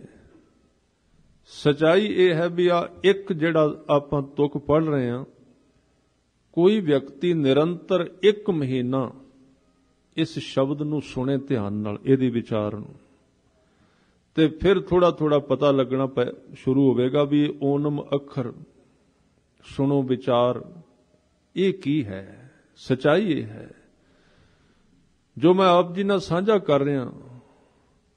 ਉਹ ਇਸ ਸਮੁੰਦਰ ਦੀ ਸਿਰਫ ਉੱਪਰਲੀ ਤਹਿ ਦਾ 1 ਇੰਚ ਹੈ, ਇਸ ਤੋਂ ਵੱਧ ਨਹੀਂ ਹੈ। ਕਿਉਂਕਿ ਕਹਿਣਾ ਉਹੀ ਚਾਹੀਦਾ ਹੈ ਜੋ ਪਕੜ ਵਿੱਚ ਆਏ, ਉਸ ਤੋਂ ਜ਼ਿਆਦਾ ਕਹਿਣ ਦਾ ਕੋਈ ਲਾਭ ਨਹੀਂ ਹੈ। ਤਾਂ ਇਹ ਚੀਜ਼ ਬਹੁਤ ਸਮਾਂ ਮੰਗਦੀ। ਓਨਮ ਅੱਖਰ ਸੁਣੋ ਵਿਚਾਰ, ਓਨਮ ਅੱਖਰ ਤੇਰੇ ਭਵਨ ਸਾਰ। ਪਹਿਲੇ ਅੱਖਰ ਦੇ ਸਾਰੇ ਅੰਗ ਮੁਕਤੇ ਨੇ, ਅਖੀਰਲੇ ਦੇ ਪੈਰ ਵਿੱਚ ਔਂਕੜ ਹੈ। ਪਹਿਲੇ ਅੱਖਰ ਦਾ, ਓਨਮ ਅੱਖਰ ਦਾ ਭਾਵ ਹੈ ਇਹ ਸ਼ਬਦ, ਇਹ ਭਾਸ਼ਾ, ਇਹ ਅੱਖਰ, ਤੇ ਦੂਸਰੇ ਦਾ ਉਚਾਰਨ ਹੈ ਅਖਰ, ਉਹ ਸ਼ਬਦ ਜਿਹੜਾ ਖੁਰਦਾ ਨਹੀਂ, ਜਿਹੜਾ ਖਤਮ ਨਹੀਂ ਹੁੰਦਾ, ਕਾਇਮ ਰਹਿੰਦਾ ਹੈ। ਉਹ ਅੱਖਰ ਜੋ ਨਿਰੰਤਰ ਸਦਾ ਹੀ ਬਣਿਆ ਰਹਿੰਦਾ ਹੈ। ਇਹਦੇ ਅਰਥ ਹੋਣਗੇ ਪਰਮਾਤਮਾ ਦਾ ਸੁਭਾਅ। ਵੈਸੇ ਯਤਨ ਕਰਾਂਗੇ ਆਉਂਦੇ ਦਿਨਾਂ ਵਿੱਚ ਸਾਰਿਆਂ ਵਿੱਚ ਇਸ ਪੌੜੀ ਨੂੰ ਨਾਲ ਰੱਖਾਂਗੇ ਆਪਾਂ। ਸ਼ਬਦ ਦੇ ਅਰਥ ਨੇ, ਅੱਖਰ ਦੇ ਅਰਥ ਨੇ, ਓੰਕਾਰ ਦੇ ਅਰਥ ਨੇ ਪਰਮਾਤਮਾ ਦਾ ਹਿਰਦਾ, ਪਰਮਾਤਮਾ ਦਾ ਸੁਭਾਅ ਹੈ। ਉਹ ਸਿੱਖ ਦੇ ਹਿਰਦੇ ਤੱਕ ਗੁਰੂ ਨੇ ਲੈ ਕੇ ਜਾਣਾ ਉਸ ਸੁਭਾਅ ਨੂੰ। ਇਸ ਕਰਕੇ ਓਨਮ ਅੱਖਰ ਸੁਣੋ ਵਿਚਾਰ, ਇਹਦੀ ਵਿਚਾਰ ਸੁਣੋ। ਓਨਮ, ਉਹਨੂੰ ਨਮਸਕਾਰ ਕਰੋ। ਜਿਹੜਾ ਤ੍ਰੇ ਭਵਨ ਦਾ ਸਾਰ ਸ੍ਰੇਸ਼ਟ ਸ਼ਕਤੀ ਹੈ, ਜਿਹੜੀ ਸੁਣ ਪਾਂਡੇ ਕਿਆ ਲਿਖੋ ਜੰਜਾਲਾ, ਲਿਖ ਰਾਮ ਨਾਮ ਗੁਰਮੁਖ ਗੋਪਾਲਾ। ਉਸ ਪੰਡਤ ਨਾਲ ਹੀ ਇਹ ਸਾਰੀ ਵਾਰਤਾ ਚੱਲੇਗੀ ਔਰ ਵਾਰ-ਵਾਰ ਇਹ ਰਹਾਉ ਦੀ ਤੁਕ ਸਾਰੀਆਂ ਪੌੜੀਆਂ ਨੂੰ ਸਿੱਧ ਕਰੇਗੀ। ਇਸ ਕਰਕੇ ਇਹ ਤਾਂ ਪੂਰੀ ਸਮਝ ਵਿੱਚ ਆ ਸਕਦੀ ਜੇ ਨਿਰੰਤਰ ਲਗਾਤਾਰ ਆਪਾਂ ਸੁਣਾਂਗੇ। ਜਿਉਂ-ਜਿਉਂ ਅੱਗੇ ਵਧਾਂਗੇ ਤਿਉਂ-ਤਿਉਂ ਇਹਦੇ ਵਿੱਚ 3 ਚੀਜ਼ਾਂ ਜਿਹੜੀਆਂ ਕੱਲ ਆਪਾਂ ਵਿਚਾਰੀਆਂ ਸਨ ਵੀ ਦੱਖਣੀ ਓੰਕਾਰ ਵਿੱਚ ਸਿਰਫ 3 ਚੀਜ਼ਾਂ ਨੇ। ਇੱਕ, ਉਸ ਪੰਡਤ ਨੂੰ ਕਹਿੰਦੇ ਉਹ ਪਰਮਾਤਮਾ ਕਿੱਥੇ ਹੈ ਜਿਹਦੀ ਤੂੰ ਗੱਲ ਕਰ ਰਿਹਾ, ਕੀ ਇਸ ਮੂਰਤੀ ਵਿੱਚ ਹੈ? ਫਿਰ ਉਹਨੂੰ ਕਹਿੰਦੇ ਨਹੀਂ, ਇੱਕ ਤਾਂ ਇਹ ਵਿਚਾਰਿਓ ਕਿੱਥੇ ਹੈ। ਫਿਰ ਦੱਸਿਆ ਉਹ ਸੰਸਾਰ ਦੇ ਵਿੱਚ ਹੀ ਹੈ, ਮਨੁੱਖ ਦੇ ਵਿੱਚ ਹੀ ਹੈ, ਜੀਵਾਂ ਵਿੱਚ ਹੈ। ਫਿਰ 2 ਚੀਜ਼ਾਂ ਹੋਰ ਕਹੀਆਂ, ਮਿਲਦਾ ਕਿਵੇਂ ਹੈ ਤੇ ਉਹਦੇ ਨਾਲ ਸਾਡੀ ਸਾਂਝ ਕਿਉਂ ਨਹੀਂ ਹੁੰਦੀ। ਇਹ ਸਾਰੇ ਸ਼ਬਦ ਇਹਨਾਂ 3-4 ਚੀਜ਼ਾਂ ਦੇ ਦੁਆਲੇ ਹੀ ਘੁੰਮਣਗੇ ਔਰ ਆਪਾਂ ਗੁਰੂ ਕਿਰਪਾ ਦੁਆਰਾ ਆਉਂਦੇ ਦਿਨਾਂ ਵਿੱਚ ਇਹ ਵਿਚਾਰਦੇ ਰਵਾਂਗੇ। ਸੋ ਇੰਨੀਆਂ ਬੇਨਤੀਆਂ ਆਪ ਜੀ ਨੇ ਪ੍ਰਵਾਨ ਕਰਨੀਆਂ, ਬੇਅੰਤ ਪ੍ਰਕਾਰ ਦੀਆਂ ਭੁੱਲਾਂ ਚੁੱਕਾਂ ਦੀ ਖਿਮਾ ਕਰਨੀ। ਵਾਹਿਗੁਰੂ ਜੀ ਕਾ ਖਾਲਸਾ, ਵਾਹਿਗੁਰੂ ਜੀ ਕੀ ਫਤਿਹ।